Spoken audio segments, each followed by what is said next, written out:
ನಮಸ್ಕಾರ. ಅಸ್ತ್ರ group presence ಸುದ್ದಿಗೊಂದು ಗುದ್ದು ನೇರ ಪ್ರಸಾರದ ಕಾರ್ಯಕ್ರಮಕ್ಕೆ ಸ್ವಾಗತ. Powered by Mukund MGM reality, ಸಹ ಪ್ರಾಯೋಜಕರಾಗಿ ಬಿಡಿಜಿ ಎಂಟರ್ಪ್ರೈಸಸ್, ಮಾಸ್ಟರ್ ಪ್ಲಾನರಿ ಗ್ರೂಪ್ಸ್. ಇಂದಿನ ಸುದ್ದಿಗೊಂದು ಗುದ್ದು ನೇರ ಪ್ರಸಾರದ ಕಾರ್ಯಕ್ರಮದಲ್ಲಿ ನಮ್ಮ ಜೊತೆ ಮಾತುಕತೆಯಲ್ಲಿ ಹಿರಿಯ ಪತ್ರಕರ್ತರಾಗಿರುವಂತಹ ಮೋಹನ್ ಬೋಳಂಗಡೆ ಅವರಿದ್ದಾರೆ. ಅವರನ್ನು ಕೂಡ ಕಾರ್ಯಕ್ರಮಕ್ಕೆ ಆತ್ಮೀಯವಾಗಿ ಸ್ವಾಗತಿಸೋಣ. ಸರ್, ಕಾರ್ಯಕ್ರಮಕ್ಕೆ ಸ್ವಾಗತ. ಇಂದಿನ ಸುದ್ದಿಗೊಂದು ಗುದ್ದು ನೇರ ಪ್ರಸಾರದ ಕಾರ್ಯಕ್ರಮದ ಸುದ್ದಿ ಭ್ರಷ್ಟರಿಗೆ ಲೋಕಬಲೆ.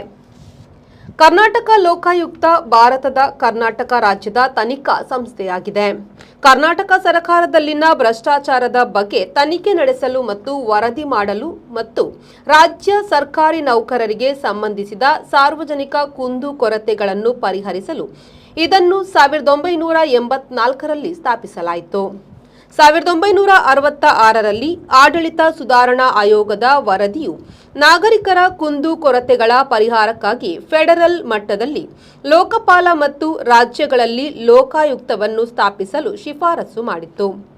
ಕರ್ನಾಟಕ ಲೋಕಾಯುಕ್ತ ಕಾಯ್ದೆ 1984ರ ಪ್ರಕಾರ ಲೋಕಾಯುಕ್ತರಾಗಿ ನೇಮಕಗೊಂಡವರು ಭಾರತದ ಸರ್ವೋಚ್ಚ ನ್ಯಾಯಾಲಯದ ನ್ಯಾಯಾಧೀಶರಾಗಿರಬೇಕು ಅಥವಾ ದೇಶದ ಯಾವುದೇ ಉಚ್ಚ ನ್ಯಾಯಾಲಯದ ಮುಖ್ಯ ನ್ಯಾಯಾಧೀಶರಾಗಿರಬೇಕು.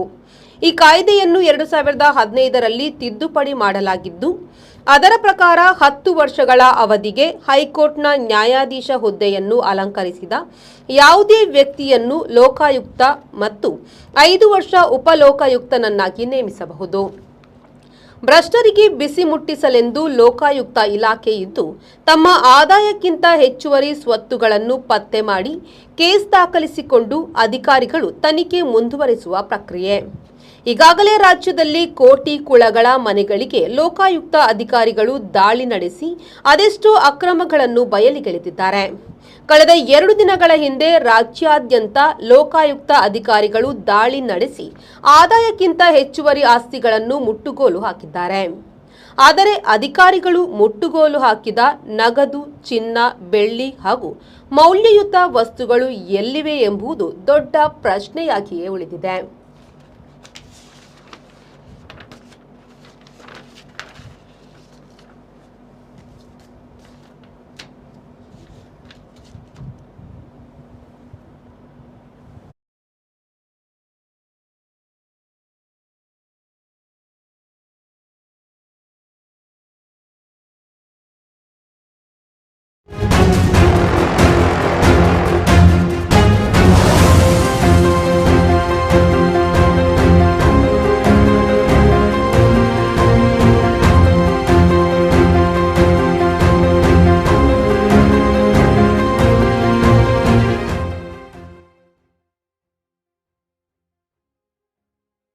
ಸರ್, ನಮ್ಮ ಸಮಾಜದಲ್ಲಿ ಭ್ರಷ್ಟಾಚಾರ ಎನ್ನುವಂಥದ್ದು ತುಂಬ ಕಡೆ ವ್ಯಾಪಿಸಿದೆ. ಎಲ್ಲ ಒಂದು ಇಲಾಖೆಗೆ ಹೋದರೂ ಎಲ್ಲ ಅಧಿಕಾರಿಗಳು ಎಲ್ಲ ರೀತಿಯಲ್ಲೂ ಕೂಡ ಭ್ರಷ್ಟಾಚಾರ ಅನ್ನುವಂಥದ್ದು ಮುಂದುವರಿತಾನೇ ಇದೆ.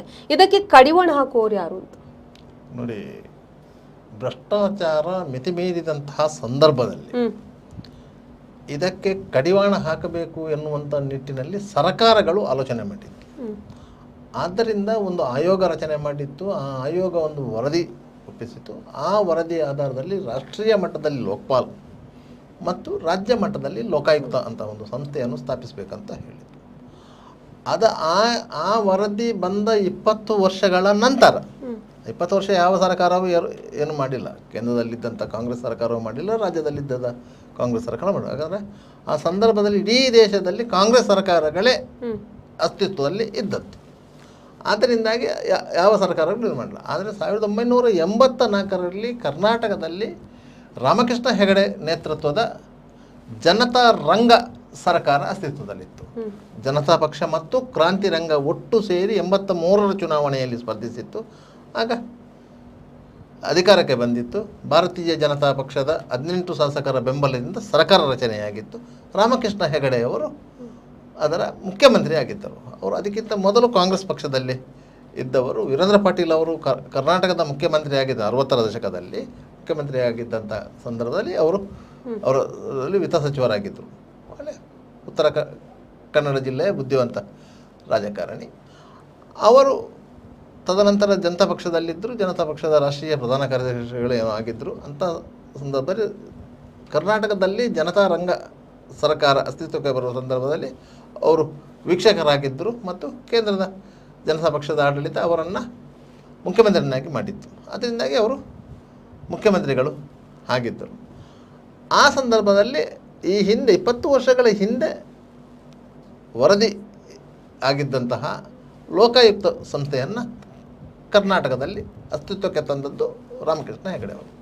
ಅವರ ಉದ್ದೇಶ ಏನಂತ ಹೇಳಿದರೆ, ಸರ್ಕಾರಿ ಇಲಾಖೆಯಲ್ಲಿ ಬೇರು ಬಿಟ್ಟಿರುವಂತಹ ಭ್ರಷ್ಟಾಚಾರವನ್ನು ತೊಡೆದು ಹಾಕಬೇಕು ಒಂದು, ಮತ್ತು ಯಾರೆಲ್ಲ ಭ್ರಷ್ಟ ಅಧಿಕಾರಿಗಳಿದ್ದಾರೆ ಅಂಥವರಿಗೆ ಒಂದು ಎಚ್ಚರಿಕೆ ಕೊಡಬೇಕು ಮತ್ತು ಬಿಸಿ ಮುಟ್ಟಿಸಬೇಕು, ಮತ್ತು ಸರ್ಕಾರಿ ಸವಲತ್ತುಗಳು ನೇರವಾಗಿ ಫಲಾನುಭವಿಗಳಿಗೆ ತಲುಪಬೇಕು. ಅದಕ್ಕೆ ಆಗುವಂಥ ಅಡೆತಡೆಗಳನ್ನು ನಿವಾರಿಸುವ ನಿಟ್ಟಿನಲ್ಲಿ ಲೋಕಾಯುಕ್ತ ಒಂದು ಕಾವಲು ಸಂಸ್ಥೆಯಾಗಿ ಕಾರ್ಯನಿರ್ವಹಿಸಬೇಕು ಅನ್ನೋದು ಅವರ ಇಚ್ಛೆಯಾಗಿತ್ತು. ಆ ರೀತಿಯಾಗಿ ಆ ಸಂಸ್ಥೆಯನ್ನು ಸ್ಥಾಪನೆ ಮಾಡಿದರು. ಆ ಸಂಸ್ಥೆ ಸ್ಥಾಪನೆ ಮಾಡಿ ಅದಕ್ಕೆ ಒಂದು ಶಾಸನಾತ್ಮಕವಾದಂಥ ಒಂದು ಜವಾಬ್ದಾರಿ ಸಿಕ್ಕಿದ ಬಳಿಕ ಅದಕ್ಕೊಂದು ಲೋಕಾಯುಕ್ತರನ್ನು ನೇಮಿಸಲಾಯಿತು.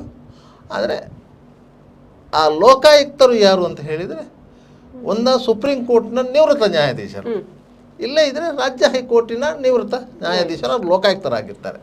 ಅವರ ಕೈಗಳಿಗೆ ಅವರಿಗೆ ಸಿಬ್ಬಂದಿಗಳನ್ನು ಒದಗಿಸಬೇಕು ಮತ್ತು ಒಂದು ಪೊಲೀಸ್ ಫೋರ್ಸ್ ಕೊಡಬೇಕು. ಲೋಕಾಯುಕ್ತ ಪೊಲೀಸರು ಅಂತೇಳಿ ಒಂದು ಪೊಲೀಸ್ ಫೋರ್ಸ್ ಕೊಡಬೇಕು. ಆದರೆ ಯಾರು ಆ ಸಂಸ್ಥೆಗೆ ಡೆಪ್ಯುಟೇಷನ್ ಮೇಲೆ ಹೋಗ್ಲಿಕ್ಕೆ ಒಪ್ಪಲಿಲ್ಲ. ಯಾಕಂತ ಹೇಳಿದರೆ ಅಲ್ಲಿ ಏನೂ ಇಲ್ಲ, ಅಲ್ಲಿ ಅಧಿಕಾರ ಇಲ್ಲ. ಯಾಕಂದರೆ ಅಲ್ಲಿ ಪೊಲೀಸ್ ವ್ಯವಸ್ಥೆ ಅಂತ ಅದ್ರ ಕೂಡಲೇ ಆ ಪೊಲೀಸರಿಗೆ ಅಧಿಕಾರ ಇಲ್ಲ. ಏನು ಲೋಕಾಯುಕ್ತರು ಏನು ಡೈರೆಕ್ಷನ್ ಕೊಡ್ತಾರೆ ಅದರ ಮೇಲೆ ಇವರು ಕಾರ್ಯಾಚರಣೆ ನಡೆಸ್ತಾರೆ ಹೊರತು ಇವರಿಗೆ FIR ಮಾಡುವ ಪವರ್ ಇಲ್ಲ, ತನಿಖೆ ಮಾಡುವ ಪವರ್ ಇಲ್ಲ. ಪೊಲೀಸ್ ಸ್ಟೇಷನ್ ಪವರ್ ಅಂತ ನಾವು ಹೇಳ್ತೇವೆ, ಅದು ಇರಲಿಲ್ಲ. ಆದ್ದರಿಂದ ಯಾರೂ ಅದಕ್ಕೆ ಹೋಗಲಿಕ್ಕೆ ಸಾಧ್ಯ ಮನಸ್ಸು ಮಾಡಲಿಲ್ಲ, ಯಾರೂ ಹೋಗಲೂ ಇಲ್ಲ. ಆದ್ದರಿಂದಾಗಿ ಲೋಕಾಯುಕ್ತ ಒಂದು ಸಂಸ್ಥೆ ಇದೆ ಎನ್ನುವಂಥ ಒಂದು ಕಲ್ಪನೆ ಇತ್ತೇ ಹೊರತು ಅದರ ಕಾರ್ಯಚಟುವಟಿಕೆಗಳೇನು, ಅದರ ಕಾರ್ಯವಿಧಾನಗಳೇನು ಯಾರಿಗೂ ಗೊತ್ತಾಗಲಿಲ್ಲ. ಎಲ್ಲಿ ಹೋಗಿ ಕಂಪ್ಲೇಂಟ್ ಕೊಡಬೇಕು, ಹೇಗೆ ಕಂಪ್ಲೇಂಟ್ ಕೊಡಬೇಕು ಎನ್ನುವುದು ಸಹ ಗೊತ್ತಾಗಲಿಲ್ಲ. ಆದರೆ ಸುಮ್ಮನೆ ಕೂತ್ಕೊಳ್ಳೋದು ಬೇಡ ಅಂತ ಹೇಳಿ ಲೋಕಾಯುಕ್ತರು ಮತ್ತು ಅವರ ಅಧಿಕಾರಿ ವರ್ಗಗಳು ಆಯಾ ಜಿಲ್ಲೆಗೆ ಒಮ್ಮೆ ಬಂದು ವಿಸಿಟ್ ಮಾಡಿ ಯಾವುದಾದ್ರೂ ಒಂದು ಕುಂದು ಕೊರತೆಗಳನ್ನು ಪತ್ತೆ ಹಚ್ಚಿ ಒಂದು ಕ್ರಮ ಕೈಗೊಳ್ಳುತ್ತಿದ್ದಾರೆ ಹೊರತು ಬೇರೆ ಏನು ಮಾಡ್ತಿರಲಿಲ್ಲ. ಮತ್ತು ಕೆಲವರು ಏನು ಮಾಡ್ತಿದ್ದು ಬುದ್ಧಿವಂತರು ಲೋಕಾಯುಕ್ತರಿಗೆ ಒಂದು ಕಂಪ್ಲೇಂಟ್ ಕೊಡ್ತಾಯಿದ್ರು. ಆ ಕಂಪ್ಲೇಂಟ್ನ ಪ್ರತಿಯನ್ನು ಅವರು ಇಟ್ಟುಕೊಂಡು ಅದರನ್ನು ತನಿಖೆಗಾಗಿ ಮೇಲ ಅಧಿಕಾರಿಗಳಿಗೆ ವರ್ಗಾಯಿಸಿದ್ದು. ಮತ್ತು ಲೋಕಾಯುಕ್ತದಿಂದ ಬಂದಂಥ ಕಂಪ್ಲೇಂಟ್ ಅಂತ ಹೇಳಿದ ಕೂಡಲೇ ಅದಕ್ಕೊಂದು ತನಿಖೆ ಆಗ್ತಾಯಿತ್ತು. ಯಾರು ದೂರು ಸಲ್ಲಿಸಿದರೆ ಅವರಿಗೆ ಒಂದು ಹಿಂಬಾರ ಹೋಗ್ತಾ ಇತ್ತು.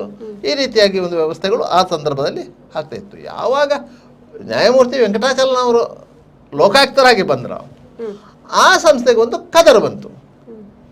ಯಾಕಂತ ಹೇಳಿದರೆ ಅವರ ರೀತಿಯೇ ಬೇರೆ. ಯಾಕಂದರೆ ಅದಕ್ಕಿಂತ ಮೊದಲು ಲೋಕಾಯುಕ್ತರು ಎಲ್ಲ ಚಳಿ ಹಿಡಿದವರು ಅಂತ ನಾನು ಹೇಳಿದ್ದಲ್ಲ. ಆದರೆ ಅವರು ಒಂದು ನ್ಯಾಯಾಂಗ ವ್ಯವಸ್ಥೆಯ ಉನ್ನತ ಹುದ್ದೆಯಲ್ಲಿದ್ದವರು. ಅವರಿಗೆ ಆ ಪೀಠ ಬಿಟ್ಟು ಕೆಳಗೆ ಇಳಿದು ಅಭ್ಯಾಸ ಇಲ್ಲ. ನ್ಯಾಯಾಂಗ ವ್ಯವಸ್ಥೆಯಲ್ಲಿ ಉನ್ನತ ಹುದ್ದೆಯಲ್ಲಿದ್ದವರಿಗೆ ಆ ಪೀಠ ಬಿಟ್ಟು ಕೆಳಗೆ ಇಳಿದು ಅಭ್ಯಾಸ ಇಲ್ಲ. ಲೋಕಾಯುಕ್ತ ಸಂಸ್ಥೆಯ ಒಬ್ಬ ಮುಖ್ಯಸ್ಥರಾಗಿ ಅವರು ಕೆಳಗೆ ಇಳಿದು ಕೆಲಸ ಮಾಡಬೇಕಾದ ಅನಿವಾರ್ಯತೆ ಇತ್ತು. ಅದರಿಂದ ಅವರು ಕೆಳಗೆ ಇಳಿತಾ ಇರಲಿಲ್ಲ. ಆದ್ದರಿಂದ ಕೆಳಗೆ ಅವರ ಕೈ ಕೆಳಗಿನವರು ಮೇಲೆ ಏರ್ತಾ ಇರಲಿಲ್ಲ. ಆ ರೀತಿಯಾಗಿ ಅದು ನಿಂತ ನೀರಾಗಿತ್ತು. ಅದಕ್ಕೆ ಒಂದು ಚಲನೆ ಕೊಟ್ಟದ್ದು ನ್ಯಾಯಮೂರ್ತಿ ವೆಂಕಟಾಚಲನವರು.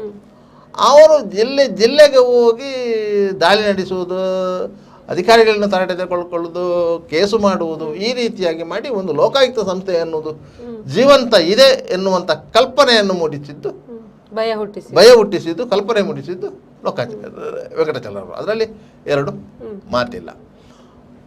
ಅವರು ಬರ್ತಾರೆ ಎನ್ನುವಂತಹ ಮಾಹಿತಿಗಳು ಸಿಕ್ಕಿದ ತಕ್ಷಣ ಸರ್ಕಾರಿ ಅಧಿಕಾರಿಗಳು ಎಚ್ಚೆತ್ತುಕೊಳ್ತಾ ಇದ್ರು. ಅವರು ಎಲ್ಲಿಗೆ ಬರ್ತಾರೆ ಅಂತ ಗೊತ್ತಿರೋದಿಲ್ಲ, ಇಂಟಿಮೇಷನ್ ಇರೋದಿಲ್ಲ.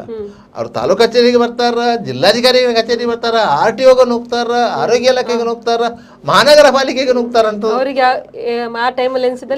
ಏನು ಮಾಹಿತಿಗಳು ಬಂತು ಆ ಕಡೆ ನುಗ್ತಾ ಇದ್ರು. ಯಾಕೆ ಹೋಗ್ತಾ ಇದ್ರು? ಅವರ ಹಿಂದೆ ಪ್ರೋಟೋಕಾಲ್ ಇದೆ, ಪ್ರೋಟೋಕಾಲ್ ಇದೆ. ಅವರು ಬರುವಾಗ ಎದುರುಗಡೆ ಪೈಲಟ್ ಇರಬೇಕು, ಹಿಂದುಗಡೆ ಎಸ್ಕಾರ್ಟ್ ಇರಬೇಕು, ಲೋಕಾಯುಕ್ತ ಪೊಲೀಸರು ಇರ್ತಾರೆ, ಎಲ್ಲ ಪ್ರೋಟೋಕಾಲ್ ಎಲ್ಲ. ಹಾಗೆ ಅವರು ನುಗ್ಗುವುದು. ಅದರಿಂದಾಗಿ ಅವರ ಎದುರಲ್ಲಿ ಯಾರು ಮಾತಾಡುವಾಗಿಲ್ಲ, ಅವರೇ ಸುಪ್ರೀಮೋ. ಆ ರೀತಿಯಾಗಿ ಅವರು ಸಾರ್ವಜನಿಕರ ಎದುರಲ್ಲಿ ಈ ಅಧಿಕಾರಿಗಳನ್ನು ಬೆವರಿಳಿಸ್ತಾ ಇದ್ರು ಹೊರತು ಅಧಿಕಾರಿಗಳಿಗೆ ಏನಾಗ್ತಾ ಇರಲಿಲ್ಲ. ಅವರು ಮಾಡ್ತಿದ್ದು ಅಷ್ಟೇ, ಸಾರ್ವಜನಿಕವಾಗಿ ಅಧಿಕಾರಿಗಳನ್ನು ಬೆಂಡೆತ್ತಿದ್ದರು ಮತ್ತು ಸಾರ್ವಜನಿಕರಲ್ಲಿ ಒಂದು ಧೈರ್ಯ ತುಂಬ್ತಾ ಇದ್ರು. ನಾವಿದ್ದೇವೆ ಎನ್ನುವುದನ್ನು ಮಾಡ್ತಾ ಇದ್ರು. ಅದರ ಮಟ್ಟಿಗೆ ನ್ಯಾಯಮೂರ್ತಿ ವೆಂಕಟಾಚಲ ಅವರು ಆ ಸಂಸ್ಥೆಯ ಮುಖ್ಯಸ್ಥರಾಗಿ ಜನರಲ್ಲಿ ಧೈರ್ಯ ತುಂಬುವಂಥ ಕೆಲಸವನ್ನು ಮಾಡಿದರು. ಸರ್ಕಾರಿ ಅಧಿಕಾರಿಗಳನ್ನು ಜನಸಾಮಾನ್ಯರು ಪ್ರಶ್ನೆ ಮಾಡಲಿಕ್ಕೆ ಆರಂಭ ಮಾಡಿದ್ದು ಅವರ ಕಾಲದ ನಂತರ, ಅವರ ಕಾಲದಲ್ಲಿ. ಯಾಕಂತ ಹೇಳಿದರೆ ಪ್ರತಿಯೊಬ್ಬನು ಹೋಗಿ ಒಬ್ಬ ಸರ್ಕಾರಿ ಅಧಿಕಾರಿ ಕಚೇರಿಗೆ ಹೋಗಿ ಅಧಿಕಾರಿಯನ್ನು ಅವನ ಕೆಲಸಕ್ಕಾಗಿ ಪ್ರಶ್ನೆ ಮಾಡುವಂತಹ ಒಂದು ಧೈರ್ಯ ಮಾಡಿದ್ದು ಆ ಸಂದರ್ಭದಲ್ಲಿ. ಇಲ್ಲ, ಅದಕ್ಕಿಂತ ಮೊದಲು ಯಾರೂ ಪ್ರಶ್ನೆ ಮಾಡ್ತಾ ಇರಲಿಲ್ಲ. ಅದೊಂದು ವಿ ಎನ್ ಹತ್ರವೂ ಪ್ರಶ್ನೆ ಮಾಡ್ತಾ ಇರಲಿಲ್ಲ, ಒಬ್ಬ ಡಿ ಸಿ ಹತ್ರವೂ ಪ್ರಶ್ನೆ ಮಾಡ್ತಾ ಇರಲಿಲ್ಲ, ಕೆಳ ಹಂತದ ಸಿಬ್ಬಂದಿ ಹತ್ರವೂ ಮಾಡ್ತಾ ಇರಲಿಲ್ಲ, ಮೇಲಂತದ ಅಧಿಕಾರಿ ಹತ್ರವೂ ಮಾಡ್ತಾ ಇರಲಿಲ್ಲ. ಯಾವಾಗ ವೆಂಕಟಾಚಲನವರು ಲೋಕಾಯುಕ್ತರಾಗಿದ್ದಂಥ ಸಂದರ್ಭದಲ್ಲಿ ಅವರು ಮಾಡಿದಂಥ ಈ ಆಪರೇಷನ್ಸ್ಗಳು, ಈ ದಾಳಿಗಳು, ಇದು ಜನರಲ್ಲಿ ಧೈರ್ಯವನ್ನು ತುಂಬಿತು. ಸರ್ಕಾರಿ ಅಧಿಕಾರಿಗಳನ್ನು ನಾವು ಪ್ರಶ್ನೆ ಮಾಡಬಹುದು ಎನ್ನುವಂಥ ಆತ್ಮವಿಶ್ವಾಸವನ್ನು ಬೆಳೆಸಿತು. ಅದು ಲೋಕಾಯುಕ್ತ ಸಂಸ್ಥೆ ಮಾಡಿದಂಥ ಮಹತ್ತರ ಕಾರ್ಯ. ಅವರ ನಂತರ ನ್ಯಾಯಮೂರ್ತಿ ಸಂತೋಷ್ ಹೆಗಡೆ ಅವರು ಅದರ ಮುಖ್ಯಸ್ಥರಾದರು. ನಮ್ಮ ದಕ್ಷಿಣ ಕನ್ನಡ ಮೂಲದವರು, ಅವಿಭಜಿತ ದಕ್ಷಿಣ ಕನ್ನಡದ ಮೂಲದವರು ನಿಟ್ಟೆ ಅವರು. ಅವರ ತಂದೆ KS ಹೆಗಡೆ ಅವರು ಸಹ ಸುಪ್ರೀಂ ಕೋರ್ಟ್ನ ನ್ಯಾಯಾಧೀಶರಾಗಿದ್ದವರು ಮತ್ತು ಲೋಕಸಭೆಯ ಸ್ಪೀಕರ್ ಆಗಿದ್ದವರು. ಅವರು ಹೈಕೋರ್ಟ್ ನ್ಯಾಯಾಧೀಶ ವಕೀಲರಾಗಿದ್ದರು, ಅದರ ನ್ಯಾಯಾಧೀಶರಾಗಿದ್ದರು, ಅದರ ನಂತರ ಸುಪ್ರೀಂ ಕೋರ್ಟ್ನ ನ್ಯಾಯಾಧೀಶರು ಆಗಿದ್ದವರು. ಅವರು ರಿಟೈರ್ಡ್ ಆದ ಮೇಲೆ ಅವರನ್ನು ಲೋಕಾಯುಕ್ತರನ್ನಾಗಿ ನೇಮಿಸಿದರು. ನ್ಯಾಯಮೂರ್ತಿ ವೆಂಕಟಾಚಲನವರ ವೈಖರಿ ಹೇಗಿತ್ತು ಅದಕ್ಕಿಂತ ಸಂಪೂರ್ಣ ಭಿನ್ನ ಕಾರ್ಯವೈಖರಿ ನ್ಯಾಯಮೂರ್ತಿ ಸಂತೋಷ್ ಹೆಗಡೆ ಅವರು. ಅವರು ಯಾವುದೇ ಒಂದು ದೂರನ್ನು ಕೂಲಂಕಷವಾಗಿ ಪರಿಶೀಲನೆ ಮಾಡ್ತಾಯಿದ್ರು. ಅವ ತಪ್ಪಿತಸ್ಥಂತ ಗೊತ್ತಾದರೆ ಆತನ ಮೇಲೆ ನಿರ್ದಾಕ್ಷಿಣ್ಯ ಕ್ರಮ ಕೈಗೊಳ್ತಾ ಇದ್ರು. ಯಾವುದೇ ರೀತಿಯ ಒತ್ತಡಗಳಿಗೆ ಅವರು ಮಣಿತೇ ಇರಲಿಲ್ಲ. ಆದ್ದರಿಂದ ಅವರು ಆ ಸ್ಥಾನಕ್ಕೆ ಒಂದು ಗೌರವವನ್ನು ತಂದು ಕೊಟ್ಟವರು. ಅವರು ಎಲ್ಲೂ ರೈಡ್ ಮಾಡ್ತಾ ಇರಲಿಲ್ಲ. ಅವರ ಅಧಿಕಾರಿ ವರ್ಗದವರನ್ನು ಅದಕ್ಕಾಗಿ ಬಳಸ್ತಾ ಇದ್ರು. ಅವರು ಸ್ವತಃ ಹೋಗ್ತಾ ಇರಲಿಲ್ಲ. ಅವ್ರು ಯಾವತ್ತು ಆ ವೈಟ್ ಕಾಲರ್ ಸಿಸ್ಟಮ್ ಏನಿದೆ ಅದನ್ನು ಅವರು ಪಾಲಿಸಿಕೊಂಡು ಬಂದಿದ್ರು. ಮತ್ತು ಅವರ ಹತ್ರ ಹೋಗಿ ಯಾರು ವಶೀಲಿಬಾಜಿ ಮಾಡಲಿಕ್ಕೂ ಆಗ್ತಾ ಇರಲಿಲ್ಲ. ಯಾಕಂತ ಹೇಳಿದರೆ ಅವರಿಗೆ ಯಾವುದೇ ರೀತಿಯಲ್ಲಿ ಆಮಿಷಗಳನ್ನು, ಬೇರೆ ಒತ್ತಡಗಳನ್ನು ಒಡ್ಡುವಂಥ ಪ್ರಶ್ನೆ ಇರಲಿಲ್ಲ. ಅತ್ಯಂತ ಸಾದಾ ಸೀದಾ ಸಿಂಪಲ್ ಮನುಷ್ಯ. ಅದರಿಂದಾಗಿ ಅವರಿಗೆ ಯಾವುದೇ ಆಸೆ ಆಕಾಂಕ್ಷೆಗಳು ಇರಲಿಲ್ಲ. ಅದರಿಂದಾಗಿ ಅವರ ಕಾಲಘಟ್ಟದಲ್ಲಿ ಅತ್ಯಂತ ದೊಡ್ಡದಾದ ಒಂದು ತನಿಖೆಯನ್ನು ಮಾಡಿದರು. ಅದು ಬಳ್ಳಾರಿ ಗಣಿ ಹಗರಣದ ಬಗ್ಗೆ ಅವರನ್ನು ತನಿಖೆ ಮಾಡಿದರು. ಆ ಸಂದರ್ಭದಲ್ಲಿ ಅದನ್ನು ಮಾಡುವಂಥ ಸಂದರ್ಭದಲ್ಲಿ ಅವರಿಗೆ ಕೆಲವೊಂದು ಫೋರ್ಸುಗಳು ಬೇಕಿತ್ತು, ಅಧಿಕಾರಿಗಳು ಬೇಕಿತ್ತು. ನಿಮಗೆ ತಮಾಷೆ ಅಂತ ಎನಿಸ್ಬೋದು, ಸರ್ಕಾರಿ ಇಲಾಖೆಯಲ್ಲಿ ಅತ್ಯಂತ ಕಡುಭ್ರಷ್ಟ ಅಧಿಕಾರಿಗಳು ಲೋಕಾಯುಕ್ತ ಪೊಲೀಸ್ ಇಲಾಖೆಯಲ್ಲಿದ್ದರು. ಇಲ್ಲಿ ಕಡುಭ್ರಷ್ಟ ಅಧಿಕಾರಿಗಳು, ಎಲಿಗೇಷನ್ ಆಗಿ ವಿವಿಧ ರೀತಿಯ ಶಿಸ್ತು ಕ್ರಮಗಳಿಗೆ ಒಳಗೊಂಡಂಥ ಅಧಿಕಾರಿಗಳು ಲೋಕಾಯುಕ್ತಕ್ಕೆ ಹೋಗಿ ಬೆಚ್ಚಗೆ ಕೂತಿದ್ರು. ಯಾಕಂದರೆ ಅಲ್ಲಿ ಯಾರು ಎಲಿಗೇಷನ್ ಮಾಡುವವರಿಲ್ಲ ಅಂತೇಳಿ. ಇಲ್ಲದ್ರೆ ಎಕ್ಸಿಕ್ಯೂಟಿವ್ ಪೋಸ್ಟು, ಅದು ನಾನ್ ಎಕ್ಸಿಕ್ಯೂಟಿವ್ ಪೋಸ್ಟು. ಎಕ್ಸಿಕ್ಯೂಟಿವ್ ಪೋಸ್ಟಲ್ಲಿದ್ದವರು ಎಲಿಗೇಷನ್ ಆಗಿ ಟ್ರಾನ್ಸ್ಫರ್ ಆದಾಗ ಅವರು ಸೀದಾ ಲೋಕಾಯುಕ್ತಕ್ಕೆ ಹೋಗಿ ಕೂತ್ಕೊಂಡು ಅಂಥ ಅಧಿಕಾರಿಗಳನ್ನು ಕಟ್ಟಿಕೊಂಡು ಸಂತೋಷ್ ಹೆಗಡೆ ಅವರು ಮಹತ್ತರವಾದ ಕಾರ್ಯಗಳನ್ನು ಮಾಡಿದ್ದಾರೆ. ಅದು ಯಾಕಂತೇಳಿದರೆ ಅದನ್ನು ಮ್ಯಾನೇಜ್ ಮಾಡುವ ರೀತಿಯಲ್ಲಿ ಇರುವುದು. ಯಾವುದೇ ಅಧಿಕಾರಿಯನ್ನು ಮ್ಯಾನೇಜ್ ಮಾಡುವ ರೀತಿ ಅದರ ಮೇಲಿನ ಅಧಿಕಾರಿಗಳಿಗೆ ಇರುವುದು. ಆ ರೀತಿಯಾಗಿ ಮ್ಯಾನೇಜ್ ಮಾಡಿದ್ದಾರೆ. ಅದು ಅಲ್ಲದೆ ಅವರ ಈ ಕೆಲವು ಅಧಿಕಾರಿಗಳಿಗೆ ಅವರ ಎಬಿಲಿಟಿಗೆ ಸರಿಯಾದಂಥ ಹುದ್ದೆ ಸಿಕ್ಕಿರಲಿಲ್ಲ, ಸ್ಥಾನ ಸಿಕ್ಕಿರಲಿಲ್ಲ, ಜಾಗ ಸಿಕ್ಕಿರಲಿಲ್ಲ. ಅಂಥವರನ್ನು ಹುಡುಕಿ ತಂದು ಲೋಕಾಯುಕ್ತರಿಗೆ ಇಟ್ಟರು. ಅಂಥವರಲ್ಲಿ ಮಧುಕರ ಶೆಟ್ಟರು ಒಬ್ಬರು.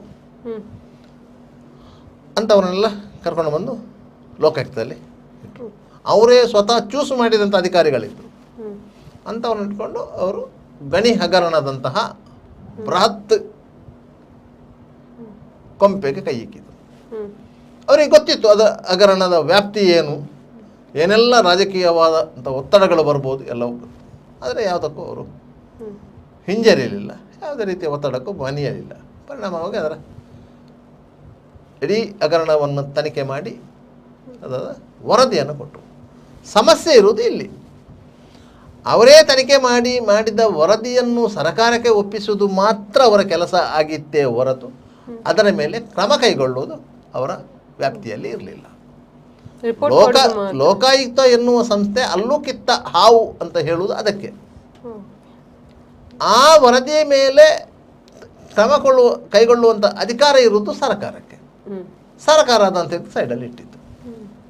ಅದೇ ವರದಿಯ ಒಂದು ಪ್ರತಿ ರಾಜ್ಯಪಾಲರಲ್ಲಿಗೂ ಹೋಗಿತ್ತು. ಪರಿಣಾಮವಾಗಿ ಮುಖ್ಯಮಂತ್ರಿಯಾಗಿದ್ದ ಯಡಿಯೂರಪ್ಪರ ಮೇಲೆ ತೂಗುಗತ್ತಿ ಬಂದದ್ದು ಅದೇ ಕಾರಣಕ್ಕಾಗಿ. ಅದೆಲ್ಲ ಆಗಿತ್ತು. ಇದು ಲೋಕಾಯುಕ್ತದ ಒಂದು ಪವರ್. ಆ ಸಂದರ್ಭದಲ್ಲಿ ಸಂತೋಷ್ ಹೆಗ್ಡೆ ಅವರು ರಾಜ್ಯ ಸರ್ಕಾರದ ಮೇಲೆ ನಿರಂತರವಾಗಿ ಒತ್ತಡ ಹೇರಿದ್ರು, ನಮಗೆ ಪೊಲೀಸ್ ಪವರ್ ಬೇಕು ಅಂತೇಳಿ. ಆದರೆ ಪೊಲೀಸ್ ನಿಮ್ಮ ಹತ್ರ ಉಂಟಲ್ಲ, ನಿಮಗೆ ಪವರ್ ಎಂಥದ್ದು? ಪೊಲೀಸ್ ವ್ಯವಸ್ಥೆ ಇದೆಯಲ್ಲ, ಲೋಕಾಯುಕ್ತ ಪೊಲೀಸ್ ಅಂತ ಒಂದು ವ್ಯವಸ್ಥೆ ಇದೆ, ಅದರ ಪವರ್ ಇದೆಯಲ್ಲ, ಅದಲ್ಲ. ಪೊಲೀಸ್ ಠಾಣಾ ಪವರ್ ಬೇಕು ಅಂತ. ಅದು ಯಾರಿಗೂ ಜನಸಾಮಾನ್ಯರಿಗೆ ಅರ್ಥವೇ ಆಗಿರಲಿಲ್ಲ. ಇಷ್ಟೆಲ್ಲ ಅಧಿಕಾರವನ್ನು ಕೊಟ್ಟು ಸಹ ನಿಮಗೆ ಪೊಲೀಸ್ ಠಾಣೆ ಪವರ್ ಬೇಕು ಅಂತ ಹೇಳಿದರೆ ಅದಕ್ಕೆ ಅರ್ಥ ಏನು ಅಂತ ಜನರಿಗೆ ಅರ್ಥ ಆಗಲಿಲ್ಲ ಅದು ವಾಸ್ತವವಾಗಿ. ಆದರೆ ಒಬ್ಬರು ನ್ಯಾಯಾಧೀಶರಾಗಿ ಅವ್ರಿಗೆ ಗೊತ್ತಿತ್ತು ಆ ಪವರ್ ಏನು ಅಂತೇಳಿ, ಆ ಅಧಿಕಾರ ಯಾಕೆ ಬೇಕು ಅಂತೇಳಿ ಅವ್ರಿಗೆ ಗೊತ್ತಿತ್ತು. ಯಾಕಂತ ಹೇಳಿದರೆ ಒಂದು ಅವರು ದಾಳಿ ಮಾಡಿದರು ಅಂತ ತಿಳ್ಕೊಳ್ಳಿ. ದಾಳಿ ಮಾಡಿದ ಮೇಲೆ ಅವರು ಅದರ ಸಂಬಂಧಪಟ್ಟ ಹಾಗೆ ಒಂದು FIR ದಾಖಲಿಸಬೇಕು. ಆ FIR ಅನ್ನು ದಾಖಲಿಸಬೇಕಾದ್ರೆ ಅವರು ಪೊಲೀಸ್ ಸ್ಟೇಷನ್ನಲ್ಲಿ ದಾಖಲಿಸಬೇಕು. ಅವರು ಯಾವುದೇ ಜುಡಿಷನಲ್ಲಿ ದಾಳಿ ಮಾಡಿದರೆ ಆಯಾ ಜುಡಿಷನ್ನ ಪೊಲೀಸ್ ಸ್ಟೇಷನಲ್ಲಿ ಹೋಗಿ FIR ದಾಖಲಿಸಬೇಕಾಗ್ತದೆ. ಇವರ ಅಧಿಕಾರಿ ಹೋಗಿ ಅಲ್ಲಿ ಕಂಪ್ಲೇಂಟ್ ಕೊಟ್ಟು ಅಲ್ಲಿ FIR ದಾಖಲಿಸಬೇಕು. ಆ FIR ದಾಖಲಿಸಬೇಕು. ಅದರ ತನಿಖೆ ಅಧಿಕಾರ ಯಾರಿದೆ? ಆ ಪೊಲೀಸ್ ಸ್ಟೇಷನ್ನ ಠಾಣಾ ಅಧಿಕಾರಿಗೆ ಅದರ ತನಿಖೆ ಅಧಿಕಾರ ಇರೋದು. ಅವ ಅದನ್ನು ಕೆಲವೇ ದಿನದಲ್ಲಿ ಅದಕ್ಕೆ ಬಿ ರಿಪೋರ್ಟ್ ಹಾಕಿ ಬಿಡ್ತಾನೆ. ಅವನಿಗೆ ಯಾವುದೇ ಸಾಕ್ಷ್ಯಗಳು ಸಿಕ್ಕುವುದಿಲ್ಲ. ಬಹುತೇಕ ಪೊಲೀಸ್ ಅಧಿಕಾರಿಗಳಿಗೆ ಕೆಲವೊಂದು ಒತ್ತಡಗಳ ಹಿನ್ನೆಲೆಯಲ್ಲಿ ಸಾಕ್ಷ್ಯಗಳು ಅವರ ಕಣ್ಣೆದುರಲ್ಲೇ ಕಣ್ಮರೆಯಾಗಿ ಹೋಗ್ತದೆ. ಅದರಿಂದ ಅವರಿಗೆ ಸಾಕ್ಷ್ಯ ಸಿಕ್ಕುವುದಿಲ್ಲ, ಅದಕ್ಕೆ ಬಿ ರಿಪೋರ್ಟ್ ಹಾಕ್ತಾರೆ. ಅದೇ ಅಧಿಕಾರ ಪೊಲೀಸ್ ಸ್ಟೇಷನ್ ಅಧಿಕಾರ ಲೋಕಾಯುಕ್ತಕ್ಕೆ ಇದ್ದರೆ, ಅದರ ಮೇಲುಸ್ತುವಾರಿ ಲೋಕಾಯುಕ್ತರೇ ಆಗಿದ್ದರೆ ಅದಕ್ಕೆ ಬಿ ರಿಪೋರ್ಟ್ ಹಾಕಲಿಕ್ಕೆ ಸಾಧ್ಯ ಆಗುವುದಿಲ್ಲ. ಅವರೇ FIR ಮಾಡ್ತಾರೆ, ಅವರೇ ತನಿಖೆ ಮಾಡ್ತಾರೆ, ಅವರೇ ನ್ಯಾಯಾಲಯಕ್ಕೆ ಚಾರ್ಜ್ ಶೀಟ್ ಸಲ್ಲಿಸ್ತಾರೆ. ಇಂಥ ಪರಿಸ್ಥಿತಿ ಇರ್ತದೆ. ಅದಕ್ಕೆ ಅವರು FIR ದಾಖಲಿಸುವಂಥ ಅಧಿಕಾರ ಬೇಕು, ಪೊಲೀಸ್ ಠಾಣಾ ಪವರ್ ಬೇಕಂತ ಕೇಳಿದ್ರು. ಅದು 2016ರಲ್ಲಿ ರಾಜ್ಯ ಸರ್ಕಾರ ಲೋಕಾಯುಕ್ತಕ್ಕೆ ಆ ವಿಶೇಷ ಅಧಿಕಾರವನ್ನು ಕೊಟ್ಟಿದ್ದು. ಈಗ ಲೋಕಾಯುಕ್ತ ಪೊಲೀಸ್ ಠಾಣೆಗಳಿವೆ, ಅಲ್ಲಿ FIRಗಳಾಗ್ತದೆ, ಅವರೇ ತನಿಖೆ ಮಾಡ್ತಾರೆ, ಅವರೇ ಚಾರ್ಜ್ ಶೀಟ್ ಮಾಡ್ತಾರೆ. ಈ ರೀತಿಯಾಗಿ ಇತ್ತೀಚೆಗೆ ಸರ್ ಒಂದು ನಮ್ಮ ಎಲ್ಲರಲ್ಲಿರುವಂಥ ಒಂದು ಡೌಟ್ ಏನಪ್ಪ ಅಂತ ಹೇಳಿದ್ರೆ, ಪ್ರತಿ ಸಲ ಕೂಡ ಭ್ರಷ್ಟ ಅಧಿಕಾರಿಗಳಿಗೆ ಶಾಕ್ ನೀಡುತ್ತಿರುವಂಥ ಲೋಕಾಯುಕ್ತ ಅಧಿಕಾರಿಗಳು ಬೆಳ್ಳಂಬೆಳಿಗ್ಗೆನೆ ದಾಳಿ ಮಾಡುವಂಥ ಅದಕ್ಕಿರುವಂಥ ಮರ್ಮ ಏನು? ಯಾಕೋಸ್ಕರ ಬೆಳ್ಳಂಬೆಳಿಗ್ಗೆ ಮಾತ್ರ ದಾಳಿ ಮಾಡ್ತಾರೆ ಅಂತ? ಬೆಳ್ಳಂಬೆಳಗ್ಗೆ ಯಾಕೆ ಮಾಡ್ತಾರೆ ಅಂತ ಹೇಳಿದರೆ, ಒಂದನೇದು ಅವರು ಸುಖ ನಿದ್ರೆಯಲ್ಲಿ ಇರ್ತಾರೆ, ಒಂದನೇದು. ಎರಡನೇದು ಬೇರೆ ರೀತಿಯ ಒತ್ತಡಗಳು ಬರುವುದು ಕಡಿಮೆ. ಯಾಕಂದ್ರೆ ಅವರು ಸಹ ಸುಖ ನಿದ್ರೆಯಲ್ಲಿ, ಒತ್ತಡಗಳನ್ನು ಹಾಕುವವರು ಸಹ ಸುಖ ನಿದ್ರೆಯಲ್ಲಿರ್ತಾರೆ. ಅದಕ್ಕಾಗಿ ಒಂದನೇದು ಬೆಳ್ಳಂಬೆಳಗ್ಗೆ ದಾಳಿ ಮಾಡ್ತಾರೆ. ದಾಳಿ ಮಾಡುವ ಸಂದರ್ಭದಲ್ಲಿ ಎಲ್ಲ ದಾಖಲೆಗಳನ್ನು ಇಟ್ಟುಕೊಂಡೇ ದಾಳಿ ಮಾಡೋದು, ಸರ್ಚ್ ವಾರೆಂಟನ್ನು ಪಡೆದೇ ದಾಳಿ ಮಾಡೋದು. ಸರ್ಚ್ ವಾರೆಂಟ್ ಎಲ್ಲಿಂದ ಪಡಿತಾರೆ? ಸಂಬಂಧಿತ ನ್ಯಾಯಾಲಯದಿಂದಲೇ ಪಡಿತಾರೆ. ಮಂಗಳೂರಿನಲ್ಲಿ ದಾಳಿ ಮಾಡೋದಂತಾದರೆ ಅವರು ಯಾವ ಪರ್ಟಿಕ್ಯುಲರ್ ಮನೆ ಯಾವ ನ್ಯಾಯಾಲಯದ ಜುರಿಡಿಕ್ಷನ್ಗೆ ಬರ್ತದ ಆ ನ್ಯಾಯಾಲಯದಿಂದ ಸರ್ಚ್ ವಾರೆಂಟ್ ಪಡಿತಾರೆ. ಸಾಮಾನ್ಯವಾಗಿ ನ್ಯಾಯಾಲಯದಲ್ಲಿ ಇವರು ಒಂದು ರಿಕ್ವೆಷನ್ ಕೊಟ್ಟು ಸರ್ಚ್ ವಾರೆಂಟ್ಗೆ ಅವಕಾಶ ಕೇಳಿದಾಗ ಅದು ಆ ನ್ಯಾಯಾಲಯದ ಸಿಬ್ಬಂದಿಗಳಿಗೆ, ಆ ನ್ಯಾಯಾಲಯದಲ್ಲಿ ಕರ್ತವ್ಯ ನಿರ್ವಹಿಸುವಂಥ ವಕೀಲರುಗಳಿಗೆ ಎಲ್ಲರಿಗೂ ಅನುಭವಕ್ಕೆ ಬರ್ತದೆ. ಲೋಕಾಯುಕ್ತ ಪೊಲೀಸರು ಸರ್ಚ್ ವಾರೆಂಟ್ ಕೇಳಿದ್ದಾರೆ ಅಂತೇಳಿ ಕೇಳಿದ ಕೂಡಲೇ ಅವರಿಗೆ ಗೊತ್ತಾಗತ್ತೆ. ಆಗ ಅವರು ಸಂಬಂಧಪಟ್ಟವರಿಗೆ ಮಾಹಿತಿ ಕೊಡುವ ಸಾಧ್ಯತೆಗಳು ಎಲ್ಲವೂ ಇದೆ. ನೋಡಿ, ಇಂಥವನ ಮೇಲೆ ಸರ್ಚ್ ವಾರೆಂಟ್ ತೆಗಿತಾ ಇದ್ದಾರೆ, ನೀನು ಜಾಗ್ರತೆಯಾಗಿರು. ಅಷ್ಟೊತ್ತಿಗೆ ಅರ್ಧ ಗಂಟೆಯಲ್ಲಿ ಅವ ಮನೆಯಲ್ಲಿದ್ದ ಎಲ್ಲ ಸಾಮಾನನ್ನು ಖಾಲಿ ಮಾಡಿಕೊಂಡು ಹೋಗುವ ಸಾಧ್ಯತೆಗಳಿವೆ. ಅದಕ್ಕಾಗಿ ಅವರು ಲೋಕಾಯುಕ್ತ ಅಧಿಕಾರಿಗಳು ಮ್ಯಾಜಿಸ್ಟ್ರೇಟ್ ಅವರ ಕೊಠಡಿಯಲ್ಲಿ, ಕೋರ್ಟ್ ಹಾಲಲ್ಲಿ ಇದು ಸರ್ಚ್ ವಾರೆಂಟ್ ತೆಗೆದಿಲ್ಲ, ಕೊಠಡಿಯಲ್ಲಿ ಹೋಗಿ ಅವರಿಗೆ ರಿಕ್ವೆಷನ್ ಕೊಟ್ಟು ಖಾಸಗಿಯಾಗಿ ಸರ್ಚ್ ವಾರೆಂಟ್ ಇಶ್ಯೂ ಮಾಡ್ತಾರೆ. ಅದು ಮ್ಯಾಜಿಸ್ಟ್ರೇಟಿಗೆ ಮತ್ತು ಲೋಕಾಯುಕ್ತ ಅಧಿಕಾರಿಗಳಿಗೆ ಮಾತ್ರ ಗೊತ್ತಾಗೋದು, ಬೇರೆಯವರಿಗೆ ಗೊತ್ತಾಗೋದಿಲ್ಲ. ಆದ್ದರಿಂದ ಆ ಗೌಪ್ಯತೆಯನ್ನು ಕಾಪಾಡ್ತಾರೆ. ಅದಕ್ಕೆ ನ್ಯಾಯಾಧೀಶರು ಸಹ ಒಪ್ತಾರೆ. ಯಾಕಂದರೆ ಅದು ಜನಸಾಮಾನ್ಯರಿಗೆ ಅನುಕೂಲವಾಗುವಂತಹ ಮತ್ತು ಆ ಭ್ರಷ್ಟಾಚಾರವನ್ನು ತಡೆಯುವಂತಹ, ನಿಗ್ರಹಿಸುವಂತಹ ಒಂದು ಮಹತ್ತರ ಕಾರ್ಯ ಆಗಿರುವುದರಿಂದ ಅದಕ್ಕೆ ಕೊಡ್ತಾರೆ. ಮತ್ತು ಆ ಲೋಕಾಯುಕ್ತರ ಮುಖ್ಯ ಲೋಕಾಯುಕ್ತರಾಗಿ ಯಾರಿರ್ತಾರೆ ಅವರು ಸಹ ಸುಪ್ರೀಂ ಕೋರ್ಟ್ನ ನ್ಯಾಯಾಧೀಶರಾಗಿದ್ದವರು, ಇಲ್ಲ ಹೈಕೋರ್ಟ್ನ ಮುಖ್ಯ ನ್ಯಾಯಾಧೀಶರಾಗಿದ್ದವರು. ಆದ್ದರಿಂದ ಕೆಳ ಹಂತದ ನ್ಯಾಯಾಧೀಶರು ಲೋಕಾಯುಕ್ತರು ಅಂತ ಹೇಳಿದ ಕೂಡಲೇ ಅವರಿಗೆ ಆ ಗೌರವ ಭಾವನೆ ಇರುತ್ತೆ. ಅದರಿಂದ ಅವರ ಸೂಚನೆಗಳನ್ನು ಅವರು ಯಥಾವತ್ತವಾಗಿ ಪಾಲಿಸ್ತಾರೆ. ಅದರಿಂದ ಆ ರೀತಿಯಾಗಿ ಸರ್ಚ್ ವಾರೆಂಟ್ ಇಶ್ಯೂ ಆಗುತ್ತೆ. ಆ ಸರ್ಚ್ ವಾರೆಂಟ್ ಇಟ್ಕೊಂಡೇ ಅವರು ಬೆಳ್ಳಂಬೆಳಗ್ಗೆ ದಾಳಿ ಮಾಡೋದು. ಇಲ್ಲದಿದ್ದರೆ ಯಾವ ಅಧಿಕಾರಿಯು ಮನೆ ಬಾಗಿಲು ತೆಗೆದಿಲ್ಲ ವಾರೆಂಟ್ ತೋರಿಸು ಅಂತ ಹೇಳ್ತಾನೆ. ಯಾಕಂದರೆ ಕಾನೂನ ಅರಿವಿರ್ತದೆ ಅವರಿಗೆ. ಲೋಕಾಯುಕ್ತ ಅಂತ ಹೇಳಿದ ಕೂಡಲೇ ಗೊತ್ತಾಗುತ್ತೆ ಇವರು ಸರ್ಚ್ ವಾರೆಂಟ್ ಇಟ್ಕೊಳ್ಳೋದೇ ಬರೋದಿಲ್ಲ.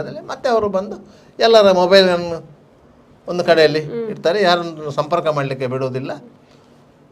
ಮತ್ತು ಲೋಕಾಯುಕ್ತ ಪೊಲೀಸರು ಇರ್ತಾರೆ, ಸ್ಥಳೀಯ ಪೊಲೀಸರನ್ನು ಮತ್ತೆ ಕರೆಸ್ತಾರೆ. ಅವರು ಅಗತ್ಯ ಬಿದ್ದರೆ ಸ್ಥಳೀಯ ಪೊಲೀಸ್ ಸ್ಟೇಷನ್ಗೆ ಮಾಹಿತಿ ಕೊಡ್ತಾರೆ, ಅವರು ಬಂದು ಬಂದೋಬಸ್ತು ಮಾಡ್ತಾರೆ. ಇಲ್ಲ ಜನ ಸೇರ್ತಾರಲ್ಲ ಕುತೂಹಲಿಗಳು, ಈ ಕುತೂಹಲಿಗಳನ್ನು ನಿಯಂತ್ರಿಸಬೇಕಲ್ಲ, ರೋಡ್ ಬ್ಲಾಕ್ ಆಗುತ್ತಲ್ಲ. ಯಾಕಂದ್ರೆ ಅವ್ರಿಗೆ ಗೊತ್ತಾಗುತ್ತಲ್ಲ ಇಷ್ಟು ದೊಡ್ಡ ಮನೆ ಕಟ್ಟಿದ ಎಷ್ಟು ದೊಡ್ಡ ಭ್ರಷ್ಟ ಅಂತ ಹೇಳಿ. ಒಂದು 3 ಮಾಡಿ ಮನೆ ಕಟ್ಟಿದ್ದಾರೆ ಅಂತ ಹೇಳಿದೆ ಕೂಡಲೇ ಅವರ ಮನೆ ಮೇಲೆ ರೈಡ್ ಆಯ್ತು ಅಂತ ಹೇಳಿದ್ರೆ ಅಕ್ಕಪಕ್ಕದ ಮನೆಯವರೆಲ್ಲ ಬರುವುದೇ ಅಲ್ಲಿಗೆ ಇನ್ಕೊಳಿಕ್ಕೆ, ಏನು ಸಿಕ್ಕಿದ್ದು ಅಂತ, ಏನು ಸಿಕ್ಕಿದ್ದು, ಎಷ್ಟು ಮಾಡಿದ್ದಾನೆ ಅಂತ ಲೆಕ್ಕ ಸಿಗುತ್ತೆ ಈಗ ಅಂತ ಅದನ್ನೆಲ್ಲ ಮಾಡಿ ಆತನಿಗೆ ಒಂದು ನೋಟಿಸ್ ಕೊಡ್ತಾರೆ. ಇದು ವಿಶೇಷವಾಗಿ ಲೋಕಾಯುಕ್ತ ಕಾನೂನಲ್ಲಿ ಕೆಲವೊಂದು ಅಂಶಗಳಿವೆ. ನೀವು ಅಲ್ಲಿ ನೋಟಿಸ್ ಕೊಟ್ಟು ವಿಚಾರಣೆಗೆ ಕರೀತಾರೆ. ಮತ್ತು ಅಲ್ಲಿ ಮೂವೇಬಲ್ ಮತ್ತು ಅನ್ಮೂವೇಬಲ್ ವಸ್ತುಗಳನ್ನು ಅವರು ಸೀಸ್ ಮಾಡ್ತಾರೆ. ಅನ್ಮೂವೇಬಲ್ ಅಂದರೆ ಮನೆ, ಅದೇನು ಮೂವ್ ಆಗುವುದಿಲ್ಲ, ಅದು ಅಲ್ಲೇ ಇರ್ತದೆ. ಅದನ್ನು ಸೀಸ್ ಮಾಡ್ತಾರೆ, ಆದರೆ ವಾಸ್ತವ್ಯಕ್ಕೆ ಅವರಿಗೆ ಬಿಟ್ಟು ಕೊಡ್ತಾರೆ, ಮನೆ ಓನರಿಗೆ ಬಿಟ್ಟು ಕೊಡ್ತಾರೆ. ಮನೆ ಯಾರ ಹೆಸರಲ್ಲಿದೆ ಅವರಿಗೆ ಬಿಟ್ಟು ಕೊಡ್ತಾರೆ. ಆದರೆ ಅದಕ್ಕೊಂದು ದಾಖಲೆ ಇದೆ. ಮತ್ತು ಮೂವೇಬಲ್ ಪ್ರಾಪರ್ಟಿ ಅಂದರೆ ಚಿನ್ನ, ಬೆಳ್ಳಿ, ವಾಹನಗಳು ಇಂಥ ಪ್ರಾಪರ್ಟಿಗಳನ್ನು ಅವರು ಸೀಸ್ ಮಾಡ್ತಾರೆ. ಅದನ್ನು ಅಲ್ಲೇ ಇಡೋದಿಲ್ಲ, ಅದನ್ನು ತಗೊಂಡೋಗಿ ಅವರ ಕಸ್ಟಡಿಯಲ್ಲಿ ಇಟ್ಕೊಳ್ತಾರೆ. ಮತ್ತು ಅದಕ್ಕೆ ಸಂಬಂಧಪಟ್ಟ ಹಾಗೆ ಮಹಾಜರ್ ಕೋರ್ಟ್, ಲೋಕಾಯುಕ್ತ ಕೋರ್ಟಿಗೆ PF ಹಾಕ್ತಾರೆ. ಅದನ್ನು ಅವರು ಬಿಡಿಸ್ಕೊಳ್ಳಿಕ್ಕೆ ಸಾಧ್ಯ ಆಗ್ತದೆ. ಯಾರ್ದು ಪ್ರಾಪರ್ಟಿ, ಆ ಪ್ರಾಪರ್ಟಿಗೆ ಅವರು ಲೆಕ್ಕ ಕೊಡ್ತಾರೆ. ಇದು ನನ್ನ ಹೆಂಡತಿದ್ದು ಪ್ರಾಪರ್ಟಿ, ಈ ಸರ ಇದು ನನ್ನ ಹೆಂಡತಿದ್ದು, ಅದನ್ನು ಅವಳಿಗೆ ಅವರ ತಂದೆ ಮದುವೆ ಸಂದರ್ಭದಲ್ಲಿ ಕೊಟ್ಟಿರೋದು. ಈ ರೀತಿಯ ದಾಖಲೆಗಳನ್ನು ಪ್ರತಿಯೊಂದಕ್ಕೂ ಕೊಡ್ತಾ ಹೋಗ್ತಾರೆ. ಕೊಡ್ಲೇಬೇಕು ಅಂತ ಕೊಟ್ಟರೆ ಮಾತ್ರ ಅದು ಕೋರ್ಟ್ ಅದನ್ನು ರಿಲೀಸ್ ಮಾಡ್ತದೆ, ಮಾಡುವುದಿಲ್ಲ ಅಂತ ಹೇಳಿ ಎಲ್ಲದಕ್ಕೂ ಯಾವ್ಯಾವ PF ಪ್ರತಿಯನ್ನು ಕೋರ್ಟಿಂದ ತಗೊಳ್ತಾರೆ. ಯಾಕಂದ್ರೆ ಇವರಿಗೆ ಗೊತ್ತಿರೋದಿಲ್ಲ ಎಷ್ಟು ಸೀಸ್ ಆಗಿದೆ ಅಂತೇಳಿ, ಮನೆ ಮಂದಿಗೆ ಗೊತ್ತೇ ಆಗಿರೋದಿಲ್ಲ ಎಷ್ಟು ಸೀಸ್ ಆಗಿದೆ ಅಂತೇಳಿ. ಅಷ್ಟು ಸೊತ್ತುಗಳನ್ನು ಅವರು ಮಾಡಿಕೊಂಡು ಇಟ್ಟಿರ್ತಾರೆ ಮನೆಯಲ್ಲಿ, ಲೆಕ್ಕಕ್ಕಿಲ್ಲದಷ್ಟು ಅಂತ ನಾವೇನು ಹೇಳ್ತೇವೆ, ಅಷ್ಟು ಮಾಡ್ಕೊಂಡಿರ್ತಾರೆ. ಅವರಿಗೆ ಗೊತ್ತಿರೋದಿಲ್ಲ. ಅದಕ್ಕಾಗಿ ಅವರು ಕೋರ್ಟಲ್ಲಿ ಅವರು ಯಾವ ಎಲ್ಲ PF ಹಾಕಿದ್ದಾರೆ ಆ PF ಪ್ರತಿಯನ್ನೇ ಪಡೆದು ಅದನ್ನು ಕ್ಲೇಮಿಗೆ ಹಾಕ್ತಾರೆ. ಅದಕ್ಕೆ ಜಾಮೀನು ಕೊಡಬೇಕು, ಅವರಿಗೆ ವಾಪಸ್ಸು ಕೊಡ್ತದೆ. ಅದನ್ನು ಆ ಕೇಸು ಕೋರ್ಟಲ್ಲಿ ಎಕ್ಯೂಟ್ ಆದ ನಂತರ ಆ ಪ್ರಾಪರ್ಟಿಯನ್ನು ಅವರು ಸ್ವಂತಕ್ಕೆ ಬಳಸ್ತಾರೆ. ಅಲ್ಲಿವರೆಗೆ ಅದನ್ನು ಮಾರಾಟ ಮಾಡುವುದು, ಅಡವಿಡುವುದು ಯಾವುದನ್ನು ಮಾಡುವಾಗಿಲ್ಲ. ಮನೆಯನ್ನು ಸಹ, ಮನೆ ಸಹ ಸೀಸ್ ಆಗಿರ್ತದೆ, ಅದನ್ನು ಸಹ ಆ ರೀತಿಯಾಗಿ ವಾಸ ಮಾಡಬಹುದೇ ಹೊರತು ಮತ್ತೇನು ಮಾಡುವ ಹಾಗಿಲ್ಲ. ಇದು ಕಾನೂನು. ಆ ರೀತಿಯಾಗಿ ಮಾಡ್ತಾರೆ. ಮತ್ತು ಕೆಲವೊಂದು ಸಂದರ್ಭದಲ್ಲಿ ನ್ಯಾಯಾಲಯದಲ್ಲಿ ಈ ಪ್ರಕರಣ ಪ್ರೂವ್ ಆಯ್ತು ಅಂತ ಇಟ್ಟುಕೊಳ್ಳಿ, ಅದರಲ್ಲಿ ಶಿಕ್ಷೆ ಆಗ್ತದೆ. ಸಾಧಾರಣವಾಗಿ 3 ವರ್ಷದಿಂದ ಜಾಸ್ತಿ ಶಿಕ್ಷೆ ಆಗ್ತದೆ. ಅದರಲ್ಲಿ ಮಿನಿಮಮ್ 3 ವರ್ಷಕ್ಕಿಂತ ಜಾಸ್ತಿ ಶಿಕ್ಷೆ ಆಗುತ್ತೆ ಕೆಲವೊಂದು ಪ್ರಕರಣಗಳಲ್ಲಿ, ಅಕ್ರಮ ಆಸ್ತಿ ಪ್ರಕರಣಗಳಲ್ಲಿ. ಮತ್ತು ದೊಡ್ಡ ಮೊತ್ತದ ಟ್ರ್ಯಾಪಿಂಗ್ ಆದರೆ 3 ವರ್ಷದಿಂದ ಜಾಸ್ತಿ ಶಿಕ್ಷೆ ಆಗುತ್ತೆ, ಆಗ ಜೈಲಿಗೆ ಹೋಗಬೇಕಾಗ್ತದೆ. ಮತ್ತು ಹೈಕೋರ್ಟಲ್ಲಿ ಅಪೀಲ್ ಮಾಡಿಕೊಂಡು ಆ ರೀತಿಯಾಗಿರ್ತದೆ. ಮತ್ತು ಇಲಾಖೆಯಿಂದ ಆರಂಭದಲ್ಲಿ ಸಸ್ಪೆನ್ಷನ್ ಆಗ್ತಾರೆ, ಅದರ ಇಲಾಖಾ ತನಿಖೆ ಇರ್ತದೆ. ಇಲಾಖಾ ತನಿಖೆಯಲ್ಲಿ ಸಸ್ಪೆಷನ್ ಇಲಾಖಾ ತನಿಖೆಯನ್ನು ಬಾಕಿ ಇಟ್ಟು ಸಸ್ಪೆಷನ್ ರಿವೋಕ್ ಆಗ್ತದೆ, ಅವನಿಗೆ ಪುನಃ ಪೋಸ್ಟಿಂಗ್ ಸಿಗುತ್ತೆ. ದುರಂತ ಇದು, ಮತ್ತೆ ನಾವು ಹೇಳುವುದು ದುರಂತ ಇದು ಅಂತ. ಪುನಃ ಪೋಸ್ಟಿಂಗ್ ಸಿಗುತ್ತೆ. ಆದರೆ ನಾಗರಿಕ ಸೇವಾ ನಿಯಮಾವಳಿಗೆ ಪ್ರಕಾರ ಒಬ್ಬ ಸರ್ಕಾರಿ ಅಧಿಕಾರಿಯನ್ನು 6 ತಿಂಗಳಿಗಿಂತ ಜಾಸ್ತಿ ನೀವು ಅಮಾನತಲ್ಲಿಡುವಾಗಿಲ್ಲ. ಆದ್ರೆ ಈಗ ಅವರು ಭ್ರಷ್ಟಾಚಾರದಲ್ಲಿ ತೊಡಗಿದ್ದಾರೆ ಅಂತ ಗೊತ್ತಾದ ಮೇಲೂ ಕೂಡ ಅವರನ್ನು ಮತ್ತೆ ಕೆಲಸದಲ್ಲಿ ಕಂಟಿನ್ಯೂ ಮಾಡುವುದು. ಹೌದು, ಅದು ದುರಂತ ಹೇಳುದು ನಾವು, ಅದು ದುರಂತ ಅಂತ. ಅವರನ್ನು ಸಸ್ಪೆಂಡ್ ಮಾಡಿದ್ರು ಅಂತ ಇಟ್ಕೊಳ್ಳಿ, ಅವನಿಗೆ ಅರ್ಧ ಸಂಬಳ ಬರುತ್ತೆ, ಅರ್ಧ ಸಂಬಳ ಬರುತ್ತೆ. ಸಸ್ಪೆಷನ್ ರಿವೋಕ್ ಆದಾಗ ಈ ಅರ್ಧ ಸಂಬಳ ಉಳಿದಿತ್ತಲ್ಲ ಒಂದು 3 ತಿಂಗಳಿದ್ದು, ಅದು ಪುನಃ ಬರ್ತದೆ, ಲಂಸಮ್ ಆಗಿ ಬರುತ್ತೆ. ಒಬ್ರು ಪೊಲೀಸ್ ಸಬ್ ಇನ್ಸ್ಪೆಕ್ಟರ್ ಹೇಳ್ತಾ ಇದ್ರು, ನಾನು 2 ಸಾರಿ 55,000 ರೂಪಾಯಿ FD ಅಂತ ಇಟ್ಟದ್ದು, ನಾನು 2 ಸಾರಿ ಸಸ್ಪೆಂಡ್ ಆಗಿದ್ದ ಸಂದರ್ಭದಲ್ಲಿ ಅಂತ. ಅದು ಒಮ್ಮೆಲೆ ಬಂತು, ನಾನು ಕೊಂಡೋಗಿ FD ಇಟ್ಟೆ, 2 ಸಾರಿ FD ಇಟ್ಟಿದ್ದೇನೆ ಅಂತ ಸಸ್ಪೆಂಡ್ ಆದಕ್ಕೆ ಅವ್ರು ಹೇಳೋದು. ಸಸ್ಪೆಂಡ್ ನಮಗೆ ಯಾವ ರೀತಿಯಲ್ಲಿ ವರ ಆಗ್ತದೆ ಎನ್ನುವುದಕ್ಕೆ ಅವರು ಹೇಳೋದು. ಶಿಕ್ಷೆ ಅಲ್ಲ ಅಂತ, ರೆಸ್ಟ್ ಟೈಮ್ ಅವರಿಗೆ ಅಂತ ಹೇಳಿ.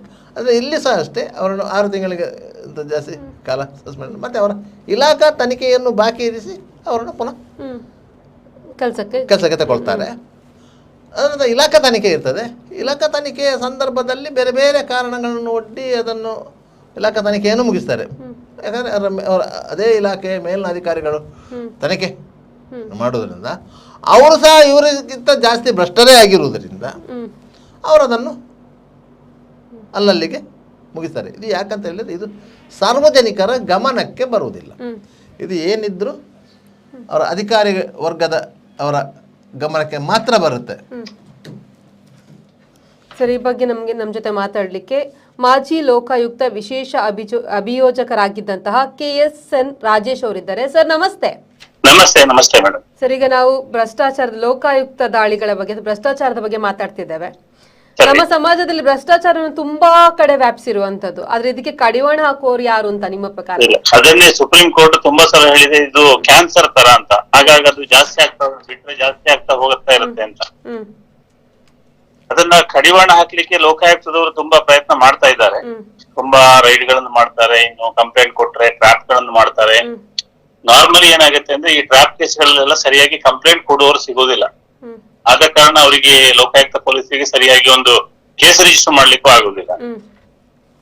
ಯಾಕಂದ್ರೆ ಒಮ್ಮೆ ಕಂಪ್ಲೇಂಟ್ ಕೊಟ್ಟ ಮೇಲೆ ತುಂಬಾ ಜನರಿಗೆ ಅದ್ರ ಹಿಂದೆ ಓಡಾಡ್ಬೇಕು ಅಂತ ಹೇಳುವಂತ ಒಂದು ಭಾವನೆ ಇರ್ತದೆ. ಮತ್ತೊಂದು, ನಂತರ ಅಧಿಕಾರಿಯನ್ನ ಎದುರು ಹಾಕೊಳ್ಬೇಕು ಅಥವಾ ಅವರ ಡಿಪಾರ್ಟ್ಮೆಂಟ್ ಅನ್ನ ಎದುರು ಹಾಕೊಂಡು ನಾವು ಬದುಕಬೇಕಲ್ಲ ಅಂತ ಹೇಳುವಂತ ಒಂದು ಹೆದರಿಕೆ ಇರ್ಲಿಕ್ಕೂ ಸಾಕು.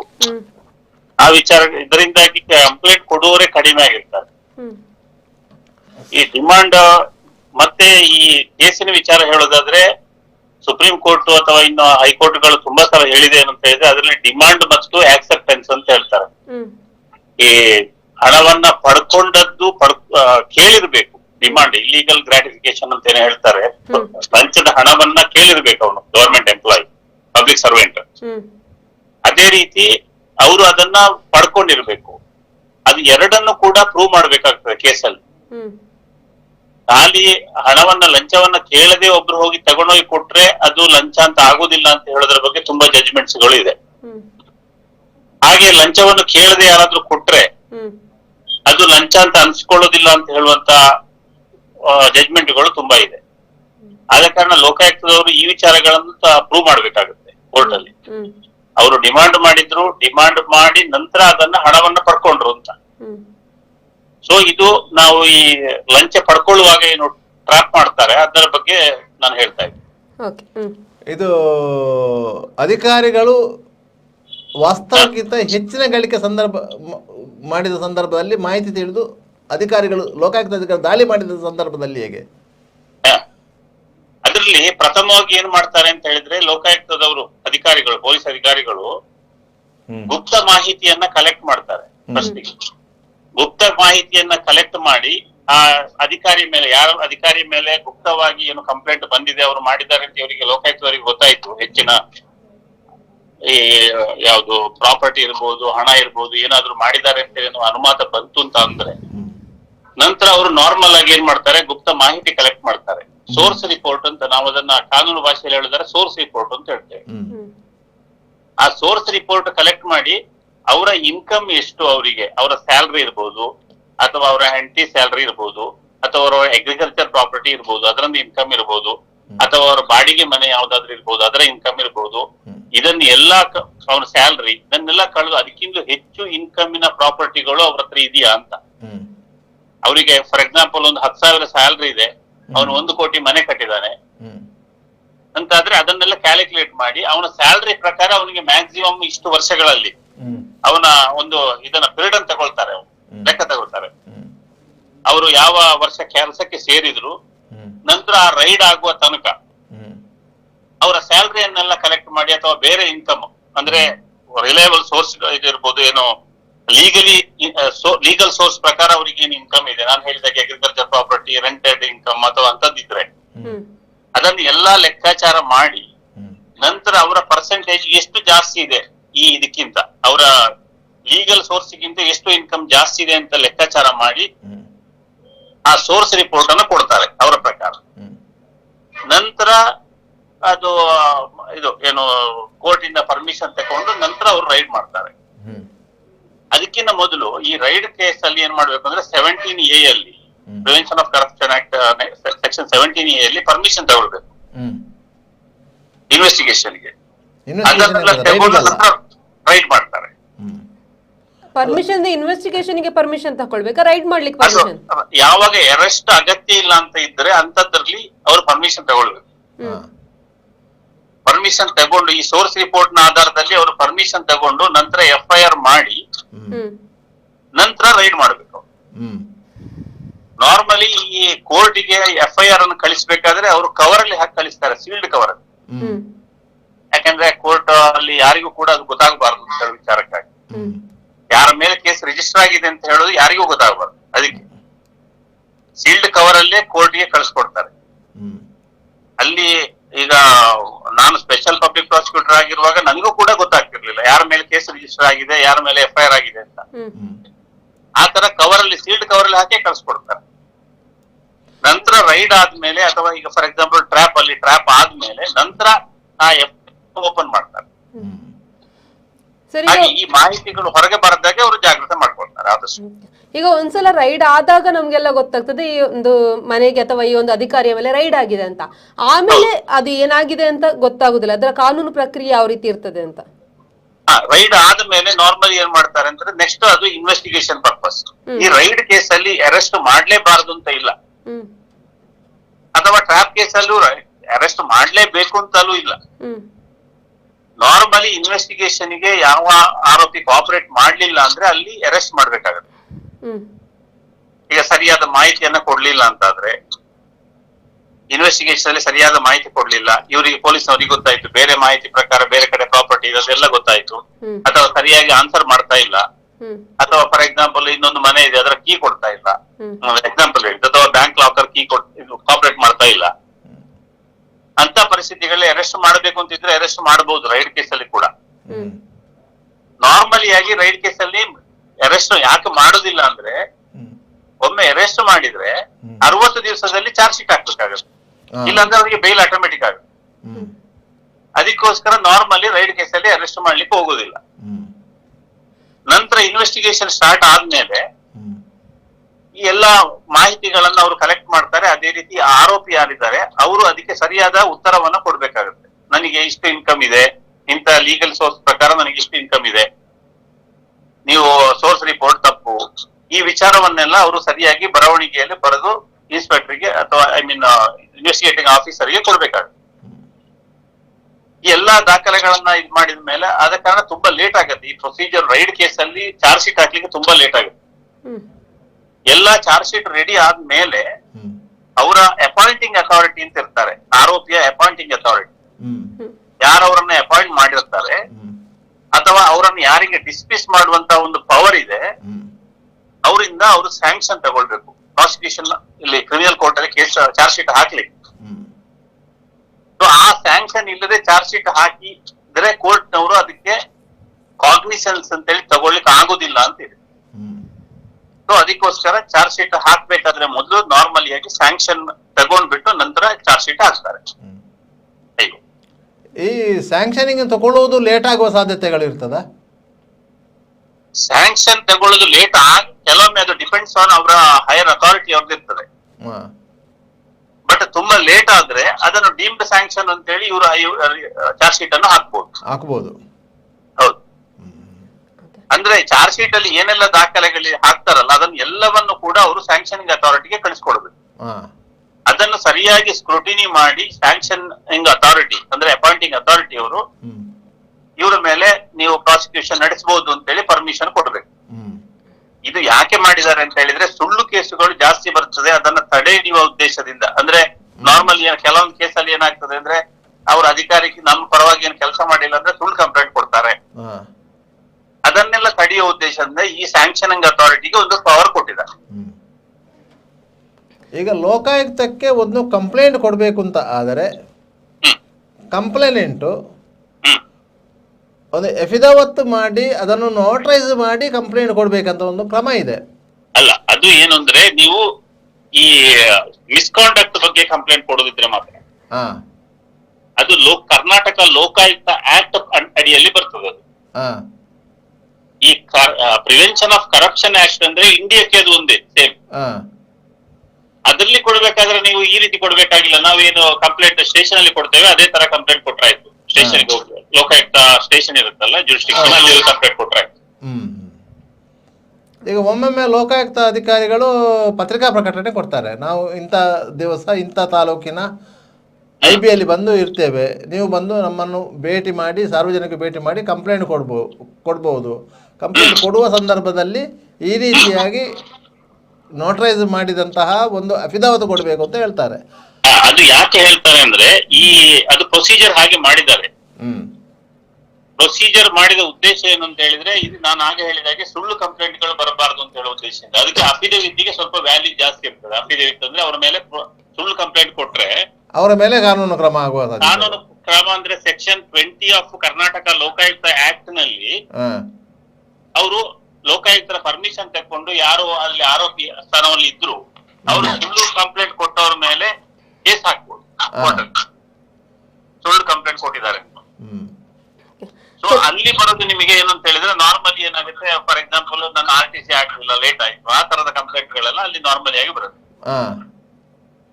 ಅಂದ್ರೆ ಅದು ಪ್ರೊಫೆಸರ್ ಇದು ಮಿಸ್ಕಾಂಡಕ್ಟ್ ಆಗ್ತದೆ. ಮಿಸ್ಕಾಂಡಕ್ಟ್ ಅದನ್ನ ಡಿಪಾರ್ಟ್ಮೆಂಟ್ ಎನ್ಕ್ವೈರಿ ಮಾಡ್ತಾರೆ.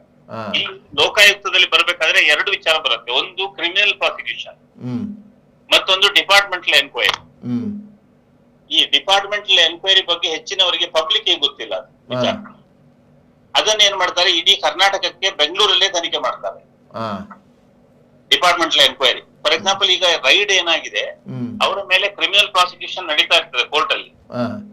ಅದರ ಮಧ್ಯದಲ್ಲಿ ಡಿಪಾರ್ಟ್ಮೆಂಟಿನವರು ಅವರ ಮೇಲೆ ಅವರನ್ನ ಕೆಲಸದಿಂದ ವಜಾ ಮಾಡ್ಲಿಕ್ಕೆ ಅಥವಾ ಅವರಿಗೆ ಪನಿಷ್ಮೆಂಟ್ ಇನ್ಕ್ರಿಮೆಂಟ್ ಕಟ್ ಮಾಡ ಏನೋ ಒಂದು ಮಾಡ್ಬೇಕು. ಅದಕ್ಕೆ ಅಲ್ಲಿ ಡಿಪಾರ್ಟ್ಮೆಂಟಲ್ ಎನ್ಕ್ವೈರಿಯಲ್ಲಿ ಪ್ರಾಸಿಕ್ಯೂಷನ್ ಸ್ಟಾರ್ಟ್ ಮಾಡ್ತಾರೆ ಸಪರೇಟ್. ಅಲ್ಲಿ ಶಿಕ್ಷೆ ಅಂದ್ರೆ ಅವನಿಗೆ ಆಗುವುದು ಇದು ಯಾವುದು ಕೆಲಸದಿಂದ ತೆಗೆಯುವಂತದ್ದು ಅಥವಾ ಪರ್ಮನೆಂಟ್ ಕಂಪಲ್ಸರಿ ರಿಟೈರ್ಮೆಂಟ್ ಅಥವಾ ಇನ್ಕ್ರಿಮೆಂಟ್ ಕಟ್ ಅಥವಾ ವಾರ್ನಿಂಗ್ ಏನಾದ್ರೂ ಒಂದು ಆ ತರ ಏನಾದ್ರೂ ಪನಿಷ್ಮೆಂಟ್ ಆಗ್ತದೆ. ಅಲ್ಲಿ ಜೈಲು ಶಿಕ್ಷೆ ಅಂತೇಳಿ ಆಗುದಿಲ್ಲ ಅಲ್ಲಿ ಡಿಪಾರ್ಟ್ಮೆಂಟ್ ಎನ್ಕ್ವೈರಿಯಲ್ಲಿ. ಆದರೆ ಇಲ್ಲಿನ ಎನ್ಕ್ವೈರಿಯಲ್ಲಿ ಜೈಲು ಶಿಕ್ಷೆ ಆಗುವ ಸಾಧ್ಯತೆಗಳಿದೆ. ಹೌದು, ಇಲ್ಲಿ 4 ರಿಂದ 7 ವರ್ಷದವರೆಗೆ ಪನಿಷ್ಮೆಂಟ್ ಇದೆ. ಹಾಗಾದ್ರೆ ಒಂದ್ಸಾರಿ ಜೈಲಿಗೆ ಹೋಗೋದು ಗ್ಯಾರಂಟಿ. ಈಗ minimum 4 years up to 7 years ಯಾವ್ದಕ್ಕೆ ಲಂಚ ತಗೊಂಡದಿರ್ಬೋದು ಅಥವಾ ಈ ಡಿಸ್ಪ್ರಪೋರ್ಷನೇಟ್ ಎಸೆಟ್ ಅವನ ಇನ್ಕಮಿಂಗ್ ಇಂದ ಜಾಸ್ತಿ ಆಸ್ತಿ ಮಾಡಿದ್ರೆ ಅದಕ್ಕೆ 4 to 7 years ಇದೆ. ಅದ್ರಲ್ಲಿ ಬೇರೆ ಬೇರೆ ಇದೆ. ಫಾರ್ ಎಕ್ಸಾಂಪಲ್ ಅಬೇಟ್ಮೆಂಟ್ ಮಾಡ್ತೇವೆ, ಕೆಲವರಿಗೆ ಲಂಚ ಕೊಡ್ಲಿಕ್ಕೆ ನಾವು ಸಪೋರ್ಟ್ ತಗೊಳ್ಳಿಕ್ಕೆ ಸಪೋರ್ಟ್ ಮಾಡ್ತೇವೆ, ಅಂತವರಿಗೆ 3 ರಿಂದ 7 ವರ್ಷ ಶಿಕ್ಷೆ. ಕೆಲವರು ಏನ್ ಮಾಡ್ತಾರೆ, ಲಂಚ ಕೊಡ್ತಾರೆ ಹೋಗಿ, ಲಂಚ ಕೊಡುದು ಕೂಡ ತಪ್ಪೆ ಕಾನೂನು ಪ್ರಕಾರ, ಅದು ಕೂಡ 3 years ಪನಿಷ್ಮೆಂಟ್ ತನಕ ಇದೆ. ಸರ್, ಇಷ್ಟೆಲ್ಲ ಒಂದು ಕಾನೂನು ಇದ್ರೂ ಕೂಡ ಇನ್ನೂ ಕೂಡ ಭ್ರಷ್ಟಾಚಾರ ನಡೀತಾನೆ ಇದೆ.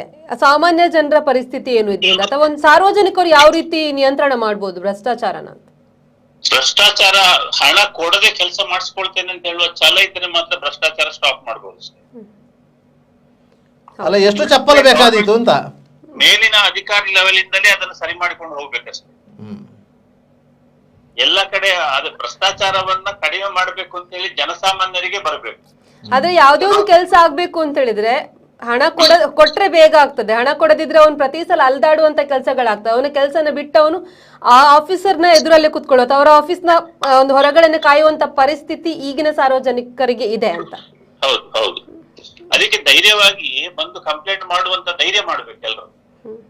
ಯಾರು ಭ್ರಷ್ಟಾಚಾರ ಮಾಡ್ತಾ ಇದ್ದಾರೆ ಅವರ ವಿರುದ್ಧ ಕಂಪ್ಲೇಂಟ್ ಮಾಡುವಂತ ಒಂದು ಧೈರ್ಯವನ್ನ ತೋರಿದ್ರೆ, ಸಾರ್ವಜನಿಕರು ತೋರಿದ್ರೆ ಮಾತ್ರ ಅದನ್ನ ಕಂಟ್ರೋಲ್ ಮಾಡಬಹುದು. ಓಕೆ, ಧನ್ಯವಾದಗಳು ಸರ್ ಮಾಹಿತಿನ ಹಂಚ್ಕೊಂಡಿದ್ದಕ್ಕೆ. Thank you sir. ಅವ್ರು ಹೇಳ್ದಾಗೆ ಹಣ ಕೊಡದೆ ನಾವು ಕೆಲಸನ ಮಾಡಿಸುವಂತ ಒಂದು ಛಲ ಅಥವಾ ಒಂದು ಧೈರ್ಯ ನಮ್ಮಲ್ಲಿ ಬೇಕು ಅಂತ. ಆದ್ರೆ ಅದರ ಕಾನೂನಿನ ಬಗ್ಗೆ ಮಾಹಿತಿ ಕೂಡ ಸಾರ್ವಜನಿಕರಲ್ಲಿ ಇರಬೇಕು ಅನ್ನುವಂಥದ್ದು. ಕಾನೂನಿನ ಒಂದು ಮಾಹಿತಿ ಕೂಡ ಸಾರ್ವಜನಿಕರಿಗೆ ಕಡಿಮೆ ಆದದ್ರಿಂದ ಕೆಲವೊಂದ್ಸಲ ಏನಾಗ್ತದೆ, ನಮ್ಗೆ ಕೆಲಸ ಆಗ್ಬೇಕು ಅಂತ ಹೇಳಿದ್ರೆ ಪರವಾಗಿಲ್ಲ ಕೊಡೋಣ, ಹಣ ಕೊಟ್ಟು ಬಿಡು, ಒಂದ್ಸಲ ಕೆಲಸ ಆಗ್ಲಿ ಅಂತ ಹೋಗೋರೆ ಜಾಸ್ತಿ, ಅಂದ್ರೆ ಮತ್ತೆ ಮತ್ತೆ ಅಲ್ದಾಡುವಂಥದ್ದು ತಪ್ತದೆ ಅಂತ. ನೋಡಿ, ಒಬ್ಬನಿಗೆ ಒಂದು ದಿವಸಕ್ಕೆ ಈಗಿನ ಸಂದರ್ಭದಲ್ಲಿ ಒಂದು 500 ರೂಪಾಯಿ ಸಂಬಳ ಇದೆ. ಅವ ಅವತ್ತು ಕೆಲಸಕ್ಕೆ ಹೋದರೆ ಅವ ಕೆಲಸಕ್ಕೆ ಬೆಳಿಗ್ಗೆ ಒಂದು 8 ಗಂಟೆಗೆ ಹೋಗಬೇಕು. ಆದರೆ ಸರ್ಕಾರಿ ಕೆಲಸಕ್ಕೆ ಅಂತ ಅವನಿಗೆ ಸಂಬಂಧಪಟ್ಟ ಯಾವುದಾದ್ರೂ ಒಂದು ಕೆಲಸ ಸರ್ಕಾರಿ ಕಚೇರಿಯಲ್ಲಿ ಆಗಬೇಕು. ಹಾಗಾದರೆ ನೀವು ಅಲ್ಲಿಗೆ 10 ಗಂಟೆಗೆ ಹೋಗಬೇಕು. ಆದ್ರಿಂದಾಗಿ ನೀವು ಬೆಳಿಗ್ಗೆ ನಿಮ್ಮ ಕೆಲಸಕ್ಕೆ ಹೋಗ್ಲಿಕ್ಕೆ ಸಾಧ್ಯ ಆಗುವುದಿಲ್ಲ. ನೀವು ನಿಮ್ಮ ಕೆಲಸಕ್ಕೆ ಹೋಗುವ ಸಂದರ್ಭದಲ್ಲಿ ಹೊರಡಿ ನೀವು ಸರ್ಕಾರಿ ಕಚೇರಿಗೆ ಹೋಗಬೇಕು. ಅಲ್ಲಿಗೆ ಹೋದಾಗ ಅಲ್ಲಿ ನಿಮಗೆ ಸಂಬಂಧಪಟ್ಟ ಅಧಿಕಾರಿ ಇಲ್ಲ, ನೀವು ಆವತ್ತು ವಾಪಸ್ ಬರಬೇಕು. ಆಗ ನಿಮ್ಮ 500 ರೂಪಾಯಿ ಆದಿರದ ಅಧಿಕಾರಿ ಇದ್ರೂ ಕೂಡ ಕೆಲಸ ಬೇಗ ಆಗಲ್ಲ. ಅಲ್ಲ ಇಲ್ಲ ಅಂತ ಇಟ್ಕೊಳ್ಳಿ, ಆವತ್ತು ನಿಮ್ಗೆ 500 ರೂಪಾಯಿ ಲಾಸ್ ಆಯ್ತು. ನೀವು ಮರು ದಿವಸ ಪುನಃ ಪ್ರಯತ್ನ ಮಾಡ್ತೀರಿ. ಆವತ್ತಿಗೆ ಅಲ್ಲಿ ಅಧಿಕಾರಿ ಇರ್ತಾರೆ, ಅವರಿಗೆ ಹೋಗಿ ಹೇಳ್ತೀರಿ, ಸ್ವಾಮಿ ನಂದು ಇಂಥದ್ದೊಂದು ಸಮಸ್ಯೆ ಇದೆ, ಅದನ್ನೊಂದು ಆಯ್ತು ಒಂದು ಅರ್ಜಿ ಬರೆದು ತಾ ಅಂತ ಹೇಳ್ತಾರೆ. ನೀವು ಹೋಗಿ ಡಾಕ್ಯುಮೆಂಟ್ ರೈಟರ್ ಯಾರು ಇರ್ತಾರೆ ಅವ್ರ ಹತ್ರ ಹೋಗಿ ಒಂದು ಅರ್ಜಿ ಬರೆದು ತಂದು ಕೊಡ್ತೀರಿ. ಕೊಡ್ದಾಗ ನೋಡ್ತಾನೆ, ಸರಿ ನಾನು ಅದನ್ನು ಪುಟಪ್ ಮಾಡ್ತೇನೆ ಅಂತೇಳಿ. ಯಾಕಂದರೆ ಅವರ ಕೈಯಲ್ಲಿಲ್ಲ ಅದು, ಅದನ್ನು ಅವ ಮೇಲಿನ ಅಧಿಕಾರಿಗೆ ಪುಟಪ್ ಮಾಡಬೇಕು. ನೀವು 3 ದಿವಸ ಬಿಟ್ಟು ಬನ್ನಿ ಅಂತ ಹೇಳ್ತಾರೆ. ಹಾಗೆ ಇಲ್ಲಾದರೂ ಕೊಂಡೋಗಿ ಟಪಾಲಲ್ಲಿ ಕೊಡಿ, ಅದು ಇಲ್ಲಿಗೆ ಬರುತ್ತೆ, ನಾನು ನೀವು ಒಂದು 3 ದಿವಸ ಬಿಟ್ಟು ಬನ್ನಿ ಅಂತ ಹೇಳ್ತಾರೆ. ಡಿ.ವಿ. ಸದಾನಂದ ಗೌಡರು ಮುಖ್ಯಮಂತ್ರಿಗಳಿದ್ದಾಗ ಸಕಾಲ ಅಂತ ಹೇಳಿ ಒಂದು ಯೋಜನೆಯನ್ನು ತಂದರು. ಯಾವುದೇ ಒಂದು ಸರ್ಕಾರಿ ಕೆಲಸಕ್ಕೆ ಕಾಲಮಿತಿಯನ್ನು ನಿಗದಿಪಡಿಸುವಂಥದ್ದು. ಒಂದು RTC ಆಗಬೇಕು ನಿಮ್ಮ ಜಾಗಕ್ಕೆ ಅಂತ ಹೇಳಿದರೆ ನಿಮಗೆ 7 ದಿವಸದ ಒಳಗೆ ಆತ RTC ಮಾಡಿಕೊಡ್ಬೇಕು. ನೀವೊಂದು ಅರ್ಜಿ ಕೊಟ್ಟು 7 ದಿವಸದ ಒಳಗೆ. ಒಂದು ವೇಳೆ ಆ 7 ದಿವಸದ ಒಳಗೆ ಮಾಡಿ ಕೊಡದೇ ಇದ್ದರೆ ದಿವಸಕ್ಕೆ 50 ರೂಪಾಯಿ ಅಂತೆಯೋ 100 ರೂಪಾಯಿ ಅಂತೇಳಿ ಅವನಿಗೆ ದಂಡ ವಿಧಿಸುವಂಥ ಪ್ರಕ್ರಿಯೆಯೂ ಇದೆ ಅಧಿಕಾರಿಗೆ. ಇದು ಸಕಲ ಯೋಜನೆ ಅಡಿಯಲ್ಲಿ ಇದೆ. ಅಥವಾ ಒಂದು ಕಾನೂನನ್ನು ಡಿ.ವಿ. ಸದಾನಂದ ಗೌಡರು ಮುಖ್ಯಮಂತ್ರಿಗಳಾಗಿದ್ದಾಗ ತಂದದ್ದು. ಕಾನೂನು ಈಗಲೂ ಇದೆ, ಸಕಾಲ ಅಡಿಯಲ್ಲಿ ಇದೆ. ಯಾವ್ಯಾವ ಕೆಲಸಕ್ಕೆ ಎಷ್ಟೆಷ್ಟು ದಿವಸ ಅಂತೇಳಿ.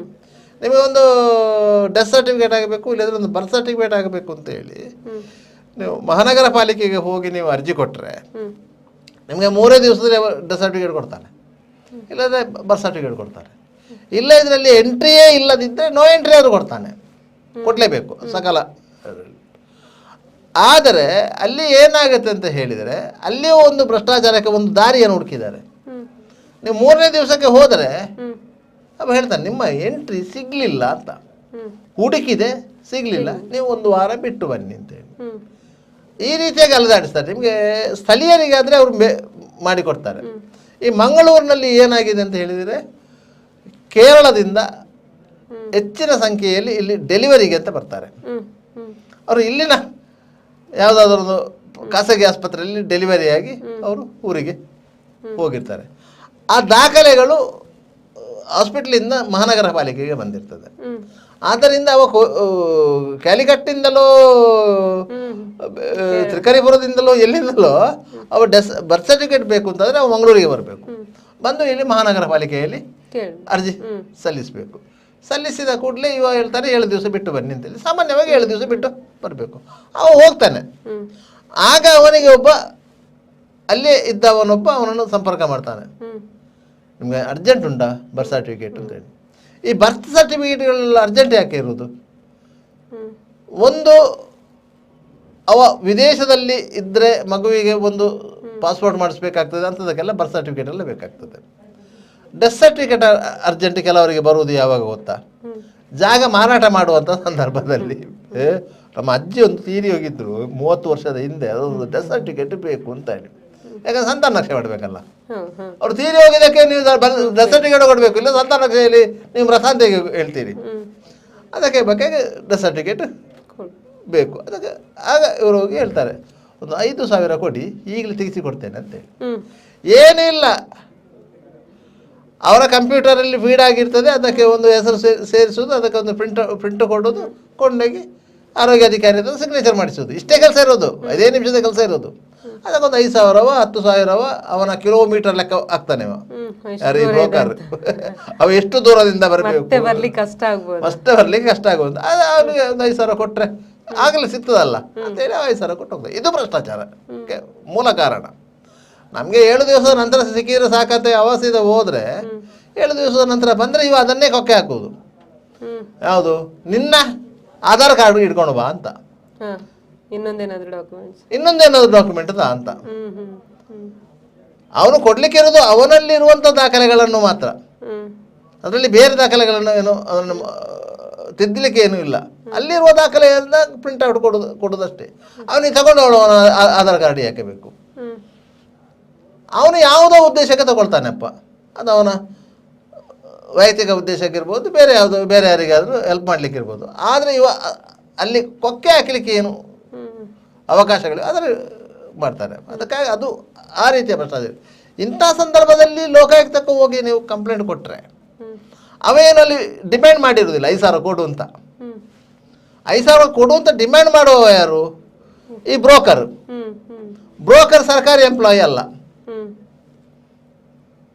ಸರ್ಕಾರಿ ಎಂಪ್ಲಾಯಿ ಅಲ್ಲ, ಅದರಿಂದ ಅವನ ಮೇಲೆ ಕ್ರಮ ತಗೊಳ್ಳಿಕ್ಕೆ ಆಗೋದಿಲ್ಲ. ಅವನು ಮತ್ತು ಇವನು ಒಟ್ಟಿಗಿರುವಾಗ ಇವ ಹಣ ಕೊಟ್ಟರೆ ಅದು ಟ್ರ್ಯಾಪು. ಈ ರೀತಿಯಾಗಿದೆ. ಆಗ ಇಬ್ಬರು ಬ್ರೋಕರನ್ನು ಸೇರಿಸಿ ಕೇಸು ಮಾಡ್ತಾರೆ. ಈ ರೀತಿಯಾಗಿ ಮಾಡಿದ್ದು ಇದೆ, ಇಲ್ಲ ಅಂತ ಏನಿಲ್ಲ. ಬ್ರೋಕರನ್ನು ಸೇರಿಸಿ ಕೇಸು ಮಾಡಿದ್ದು ಇದೆ. ಇಲ್ಲದ್ರೆ ಲೋಕಾಯುಕ್ತ ಪೊಲೀಸರು ಬಂದು ನೇರವಾಗಿ ದಾಳಿ ಮಾಡಿ ಆ ಕಚೇರಿಯನ್ನು ಪರಿಶೀಲನೆ ಮಾಡಿದಾಗ ಅಲ್ಲಿ ಬೇರೆ ರೀತಿಯ ಹಣ ಸಿಕ್ಕಿದ್ದಾರೆ, ಅದು ಒಂದು ಕೇಸ್ ಆದದ್ದಿದೆ. ಅಂಥ ಸಂದರ್ಭದಲ್ಲಿ ಆ ಹಣದ ಮೂಲವನ್ನು ಅವರು ಹೇಳಲೇಬೇಕಾಗ್ತದೆ. ಹೇಳದಿದ್ದ ಅವರನ್ನು ಬಂಧಿಸುವಂಥ ಪ್ರಕ್ರಿಯೆ ಮಾಡ್ತಾರೆ. ಬಂಧಿಸಿ ನ್ಯಾಯಾಲಯಕ್ಕೆ ಹಾಜರುಪಡಿಸಿ ಅವರು ಒಮ್ಮೆ ಜೈಲಿಗೆ ಹೋಗಲೇಬೇಕು. ಸಮಸ್ಯೆ ಆಗುವುದು ಅದು, ಜೈಲಿಗೆ ಹೋಗುವಂಥ ಅನಿವಾರ್ಯತೆ ಬರುತ್ತೆ ಅಂತೇಳಿ.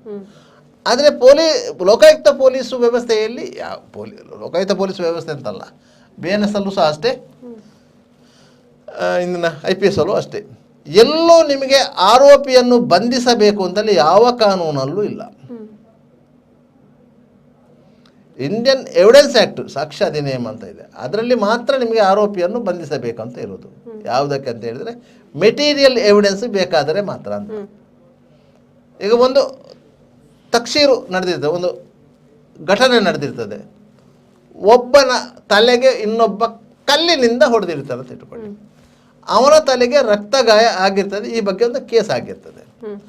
ಆದರೆ ಆ ಕಲ್ಲನ್ನು ಪೊಲೀಸರು ಸೀಸ್ ಮಾಡಬೇಕಾಗುತ್ತದೆ. ಕಲ್ಲು ಇಟ್ಸ್ ಎ ಒಂದು ಪ್ರಾಪರ್ಟಿ, ಒಂದು PW1 PW2 ಅಂತೇಳಿ ಕೋರ್ಟಲ್ಲಿ ಮಾರ್ಕ್ ಮಾಡಲಿಕ್ಕಿದೆ, ಅದು ಪ್ರಾಪರ್ಟಿ. ಆ ಪ್ರಾಪರ್ಟಿಯನ್ನು ಗುರುತು ಯಾರು ಮಾಡಬೇಕು? ಆರೋಪಿ ಮಾಡಬೇಕು. ಆದ್ರಿಂದಾಗಿ ಆರೋಪಿಯನ್ನು ಪೊಲೀಸರು ಬಂಧಿಸಬೇಕು. ಬಂಧಿಸಿ ಸ್ಪಾಟಿಗೆ ಕರ್ಕೊಂಡೋಗಿ ಆ ಕಲ್ಲನ್ನು, ಅವನು ತೋರಿಸಿಕೊಟ್ಟ ಕಲ್ಲನ್ನು ಸಾಕ್ಷಿದಾರರ ಸಮ್ಮುಖದಲ್ಲಿ ಹಾಜರು ಮಾಡಬೇಕು, ಸೀಸ್ ಮಾಡಬೇಕು. ಆ ಸಂದರ್ಭದಲ್ಲಿ ಮಾತ್ರ ನಿಮಗೆ ಅರೆಸ್ಟ್ ಇಸ್ ಮ್ಯಾಂಡೇಟರಿ, ಅಗತ್ಯತೆ ಇದೆ. ಇಲ್ಲದ್ರೆ ಯಾವುದೇ ಪ್ರಕರಣದಲ್ಲಿ ಆರೋಪಿಯನ್ನು ಬಂಧಿಸಬೇಕು ಅಂತ ಹೇಳಿ ಇಲ್ಲ. ಈ ಲೋಕಾಯುಕ್ತ ಕೇಸಿನಲ್ಲೂ ಅಷ್ಟೇ, ಆರೋಪಿಯನ್ನು ಬಂಧಿಸಬೇಕಾದಂಥ ಅವಶ್ಯಕತೆ ಇಲ್ಲ. ಯಾವಾಗ ಬಂಧಿಸಬೇಕು ಅಂತ ಹೇಳಿದರೆ ಆತ ಇವರಿಗೆ ಗೊತ್ತಿರುವಂಥ ವಿವರಗಳನ್ನು ಕೇಳಿದಾಗ ಆತ ಮುಚ್ಚಿಡ್ತಿದ್ದಾನೆ ಎನ್ನುವಂಥ ಅನುಮಾನ ಬಂದಂಥ ಸಂದರ್ಭದಲ್ಲಿ ಅವನನ್ನು ಬಂಧಿಸಿ ವಿಚಾರಣೆ ನಡೆಸಬೇಕು ಅಂತ ಇರೋದು. ಆ ಸಂದರ್ಭದಲ್ಲಿ ಬಂಧಿಸ್ತಾರೆ. ಬಂಧಿಸಿದರೆ ನಿಮಗೆ ನ್ಯಾಯಾಲಯಕ್ಕೆ ಹಾಜರುಪಡಿಸಬೇಕು ಮತ್ತು 60 ದಿನಗಳ ಒಳಗೆ ಚಾರ್ಜ್ ಶೀಟ್ ಸಲ್ಲಿಕೆ ಮಾಡಬೇಕು. ಬಂಧನ ಪ್ರಕ್ರಿಯೆ ಯಾವತ್ತು ಮಾಡ್ತಾರ ಅಲ್ಲಿಂದ ದಿನ ಕೌಂಟು ಸ್ಟಾರ್ಟ್ ಆಗ್ತದೆ 60 ದಿವಸ. ಒಂದು ವೇಳೆ 60 ದಿವಸ ಒಳಗೆ ನಿಮಗೆ ಚಾರ್ಜ್ ಶೀಟ್ ಸಲ್ಲಿಕೆ ಮಾಡಲಿಕ್ಕೆ ಆಗದೇ ಇದ್ದರೆ ಆತನಿಗೆ ಜಾಮೀನು ಸಿಗುತ್ತೆ ಅಥವಾ ಹೊರಗೆ ಬರ್ತಾನೆ. ಮತ್ತು ಆ ಕೇಸನ್ನು ಸ್ಕ್ವಾಶ್ ಮಾಡಬೇಕಂತೇಳಿ ಹೈಕೋರ್ಟಿಗೂ ಹೋಗ್ತಾನೆ.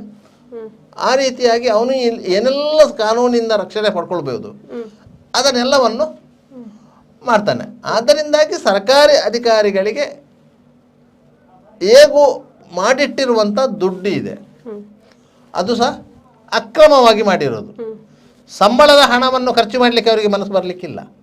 ಆದರೆ ಇದು ಬಿಟ್ಟಿಯಾಗಿ ಬಂದಿರುವಂಥದ್ದು, ಇನ್ನೊಬ್ಬರನ್ನು ತಲೆ ಒಡೆದು ಮಾಡಿರುವಂಥದ್ದು. ಅದರಿಂದಾಗಿ ಅವರು ಅದಕ್ಕಾಗಿ ಎಷ್ಟು ಬೇಕಾದರೂ ಖರ್ಚು ಮಾಡ್ತಾರೆ, ಅವರು ರಕ್ಷಣೆ ಮಾಡಿಕೊಳ್ಳುವಂಥ ಪ್ರಯತ್ನವನ್ನು ಮಾಡ್ತಾರೆ.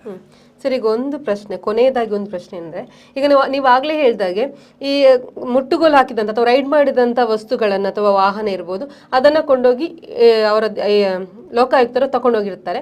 ಅದಕ್ಕೆ ತಕ್ಕದಂಥ ಡಾಕ್ಯುಮೆಂಟ್ಸನ್ನು ಕೊಟ್ಟರೆ ವಾಪಸ್ ಪಡಿಬೋದು ಅಂತ. ಈಗ ಡಾಕ್ಯುಮೆಂಟ್ಸ್ ಅಥವಾ ಲೆಕ್ಕ ಇಲ್ಲದ ಕೆಲವು ಆಸ್ತಿಗಳಿದ್ದಾಗ ಅದನ್ನು ಅವ್ರು ಏನು ಮಾಡ್ತಾರೆ ಅಂತ, ಬಿಡುಗಡೆ ಆಗದಿರುವಂತಂದ್ರೆ ವಾಪಸ್ ಕೊಡದಿರುವಂಥ ವಸ್ತುಗಳಲ್ಲಿದ್ದರೆ ಅದು ಏನಾಗುತ್ತೆ? ಅದು ಸರ್ಕಾರದ ಖಜಾನೆಗೆ ಹೋಗುತ್ತೆ. ಒಂದು ನ್ಯಾಯಾಲಯದ ಸುಪರ್ದೆಯಲ್ಲಿ ಇರ್ತದೆ. ಮಾಮೂಲಿಯಾಗಿ ನ್ಯಾಯಾಲಯದ ಸುಪರ್ದೆಯಲ್ಲಿ ಇರ್ತದೆ, ಸರ್ಕಾರದ ಖಜಾನೆಯಲ್ಲಿ ಇರ್ತದೆ. ಆ ಕೇಸು ನ್ಯಾಯಾಲಯದಲ್ಲಿ ವಿಚಾರಣೆಯಾಗಿ ಒಂದು ವೇಳೆ ಶಿಕ್ಷೆ ಆದರೆ ಅಷ್ಟೂ ಸ್ವತ್ತುಗಳನ್ನು ಸರ್ಕಾರಕ್ಕೆ ಮುಟ್ಟುಗೋಲು ಹಾಕಬೇಕು ಅಂತೇಳಿ ನ್ಯಾಯಾಲಯ ಆದೇಶ ಮಾಡಿದರೆ ಅದು ಸರ್ಕಾರದ ಪಾಲಾಗ್ತದೆ. ಅಲ್ಲಿವರೆಗೆ ಅದು ಸಸ್ಪೆಂಡೆಡ್ ಪ್ರಾಪರ್ಟಿ ಅಂತೇಳಿ, ಉಪಯೋಗಕ್ಕೆ ಬಾರದಂತಹ ಸ್ವತ್ತುಗಳು ಆ ಲೆವೆಲಲ್ಲಿ ಇರ್ತದೆ. ಅದನ್ನು ಒಂದು ವೇಳೆ ನೀವು ಕ್ಲೈಮ್ ಮಾಡ್ಬೋದು, ಕೋರ್ಟಿಂದ ರಿಲೀಸ್ ಮಾಡಿಸ್ಕೊಳ್ಬೋದು. ಅದಕ್ಕೆ ಸಂಬಂಧಪಟ್ಟ ಭದ್ರತೆ ಕೊಟ್ಟು ನೀವು ರಿಲೀಸ್ ಮಾಡ್ಕೊಳ್ಬೋದು ಕೋರ್ಟಿಂದ. ಲೆಕ್ಕ ಕೊಟ್ಟು ಅದು ಪಿ ಎಫ್ ಇರ್ತದಲ್ಲ, ಪೊಲೀಸರು ಪಿ ಎಫ್ ಹಾಕಿರ್ತಾರೆ. ಆ ಪಿ ಎಫ್ ಆಧಾರದಲ್ಲಿ ಒಂದು ರಿಲೀಸ್ ಮೆಮೊ ಹಾಕಿ ಅದಕ್ಕೆ ಭದ್ರತೆ ಕೊಟ್ಟು ಅದನ್ನು ರಿಲೀಸ್ ಮಾಡಿಸ್ಕೊಡ್ಬೋದು. ಆದರೆ ನೀವು ಅದನ್ನು ಮಾರಾಟ ಮಾಡುವಾಗಿಲ್ಲ, ಯೂಸ್ ಮಾಡ್ಬೋದು. ನೀವು ಮನೆಯನ್ನು ಸಹ ಒಂದು ಮನೆ ಸೀಸ್ ಆಯಿತು ಅಂತ ಇಟ್ಕೊಳ್ಳಿ, ಮನೆಯನ್ನು ನೀವು ಉಪಯೋಗ ಮಾಡ್ಕೊಳ್ಬೋದು, ಆದರೆ ಅದನ್ನು ಮಾರಾಟ ಮಾಡುವಾಗಿಲ್ಲ. ಅಂಟಿಲ್ ಫೈನಲ್ ಆರ್ಡರ್ ಆಗುವವರೆಗೆ, ಅವ್ರದ್ದೇ ಅಂತ ಪ್ರೂವ್ ಆಗುವವರೆಗೆ. ಆಗ ನಾವು ಮನೆ ಕಟ್ಟಿದ್ದು ಬ್ಯಾಂಕ್ ಲೋನ್ನಿಂದ, ಬ್ಯಾಂಕ್ ಲೋನನ್ನು ನಾವು ಭರಿಸಿದ್ದು ನಮ್ಮ ಸಂಬಳದಿಂದ.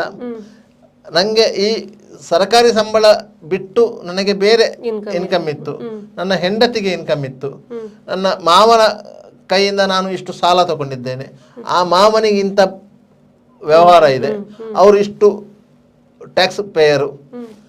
ಈ ರೀತಿಯಾಗಿ ಒಂದು ಡಾಕ್ಯುಮೆಂಟನ್ನೆಲ್ಲ ಕ್ರಿಯೇಟ್ ಮಾಡಿ ನ್ಯಾಯಾಲಯಕ್ಕೆ ಒಪ್ಪಿಸಿ ಆ ಮೂಲಕ ನ್ಯಾಯಾಲಯವನ್ನು ಸಮಾಧಾನಪಡಿಸಿ ನೀವು ಅದನ್ನು ವಶಕ್ಕೆ ತಗೊಳ್ಬೋದು.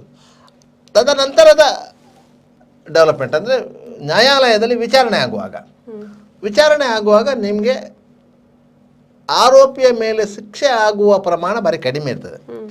ಕಾರಣ ಏನಂತ ಹೇಳಿದರೆ ಕೆಲವೊಂದು ತಾಂತ್ರಿಕ ದೋಷಗಳು ಅಂತ ನಾವು ಹೇಳ್ತೇವೆ. ನೀವೊಂದು ಪ್ರಾಪರ್ಟಿಯನ್ನು ಸೀಸ್ ಮಾಡುವಂಥ ಸಂದರ್ಭದಲ್ಲಿ ಅದಕ್ಕೆ ಅನುಸರಿಸಬೇಕಾದ ಕ್ರಮಗಳಿವೆ. ಈಗ ಲೋಕಾಯುಕ್ತ ಪೊಲೀಸರು ಸೀಸ್ ಮಾಡ್ತಾ ಇದ್ದಾರೆ, ಅವರೊಂದು ಪಟ್ಟಿ ಮಾಡ್ತಾ ಇದ್ದಾರೆ. ಅದಕ್ಕೆ ಸಾಕ್ಷಿದಾರರಾಗಿ ಸರ್ಕಾರಿ ಸಿಬ್ಬಂದಿಗಳು ಯಾರಾದರೂ ಬೇಕು, ಒಬ್ಬರು ಸಾರ್ವಜನಿಕರು ಆಗತ್ತೆ. ಸಾರ್ವಜನಿಕರನ್ನು ಇವರು ಯಾರನ್ನಾದ್ರೂ ಇಟ್ಕೊಂಡು ಬರ್ತಾರೆ, ಸರ್ಕಾರಿ ಸಿಬ್ಬಂದಿಗಳು ಅದಕ್ಕೆ ಒಪ್ಪುವುದಿಲ್ಲ. ಯಾಕಂತೇಳಿ ಇನ್ನೊಬ್ಬ ಸರ್ಕಾರಿ ಸಿಬ್ಬಂದಿಯ ವಿರುದ್ಧ ಇರುವಂಥ ಕೇಸಿನಲ್ಲಿ ಅದು ಯಾರನ್ನಾದರೂ ತಂದು ಅವರು ನ್ಯಾಯಾಲಯದಲ್ಲಿ ಸಾಕ್ಷಿ ಹೇಳುವಂಥ ಸಂದರ್ಭದಲ್ಲಿ ಅವರು ತಿರುಗಿ ಬಿಡ್ತಾರೆ. ನಮ್ಮನ್ನು ಅವರು ಒತ್ತಾಯದಿಂದ ಕರೆಸಿಕೊಟ್ಟು ಸಿಗ್ನೇಚರ್ ಹಾಕಿದರೆ ನಾನು ಆ ಸಂದರ್ಭದಲ್ಲಿ ಇರಲಿಲ್ಲ ಅಂತ. ಆದರೆ ಅಂತಹ ಎಲ್ಲ ಲೂಸ್ಪೋರ್ಗಳಿಂದ ಅವರು ನ್ಯಾಯಾಲಯದಿಂದ ಖುಲಾಸೆ ಆಗ್ತಾರೆ. ಆದರೆ ಇತ್ತೀಚಿನ ದಿನಗಳಲ್ಲಿ ನ್ಯಾಯಾಲಯದಲ್ಲಿ ಶಿಕ್ಷೆ ಆದ ಪ್ರಮಾಣಗಳು ಜಾಸ್ತಿ ಇದೆ ಲೋಕಾಯುಕ್ತ ಪ್ರಕರಣದಲ್ಲಿ. ಇದೇ ನಾವು ನಮ್ಮ ಹತ್ರ ಈಗ ಮಾತಾಡಿದ KSN ರಾಜೇಶ್ ಅವರೇ ಕೆಲವು ಸರ್ಕಾರಿ ಅಧಿಕಾರಿಗಳಿಗೆ ಶಿಕ್ಷೆ ಕೊಡಿಸಿದಂಥ ನಿದರ್ಶನಗಳಿವೆ. ಅದರಿಂದಾಗಿ ಆ ಪ್ರಕರಣಗಳು ಜಾಸ್ತಿ ಆಗಿದೆ, ಇಲ್ಲ ಅಂತ ಏನಿಲ್ಲ. ಓಕೆ ಸರಿ, ಎಷ್ಟೇ ಕಾನೂನು ಪ್ರಕ್ರಿಯೆಗಳು ಇದ್ರೂ ಕೂಡ ಭ್ರಷ್ಟಾಚಾರ ಅನ್ನುವಂಥದ್ದು ಮುಂದುವರಿತಾನೆ ಇದೆ. ಆದ್ರೆ ಇದಕ್ಕೆಲ್ಲ ಕಡಿವಾಣ ಹಾಕ್ಲಿಕ್ಕೆ ಸರ್ ಹೇಳ್ದಾಗೆ ಸಾರ್ವಜನಿಕರು ಎಚ್ಚೆತ್ಕೊಳ್ಬೇಕು. ಈ ಒಂದು ಏನೆಲ್ಲ ಕಾನೂನು ಪ್ರಕ್ರಿಯೆಗಳಿದೆ, ಏನೆಲ್ಲ ಕಾನೂನು ಇದೆ ಅನ್ನುವಂಥದ್ದನ್ನು ಸಾರ್ವಜನಿಕರಿಗೆ ಅರಿವಾದ್ರೆ ಅದರ ಮಾಹಿತಿ ಸರ್ಕಾರಿ ಅಧಿಕಾರಿ ಒಂದು ಬಾರಿ ಇಲ್ಲದ್ರೆ 2 ಬಾರಿ ಅಲೆದಾಡಿಸಿದಂತ ಹೇಳಿದ ಕೂಡಲೇ ನೇರವಾಗಿ ಕಂಪ್ಲೇಂಟ್ ಲೋಕಾಯುಕ್ತಕ್ಕೆ ಹೋಗಿ ಒಂದು ಕಂಪ್ಲೇಂಟ್ ಕೊಡಿ.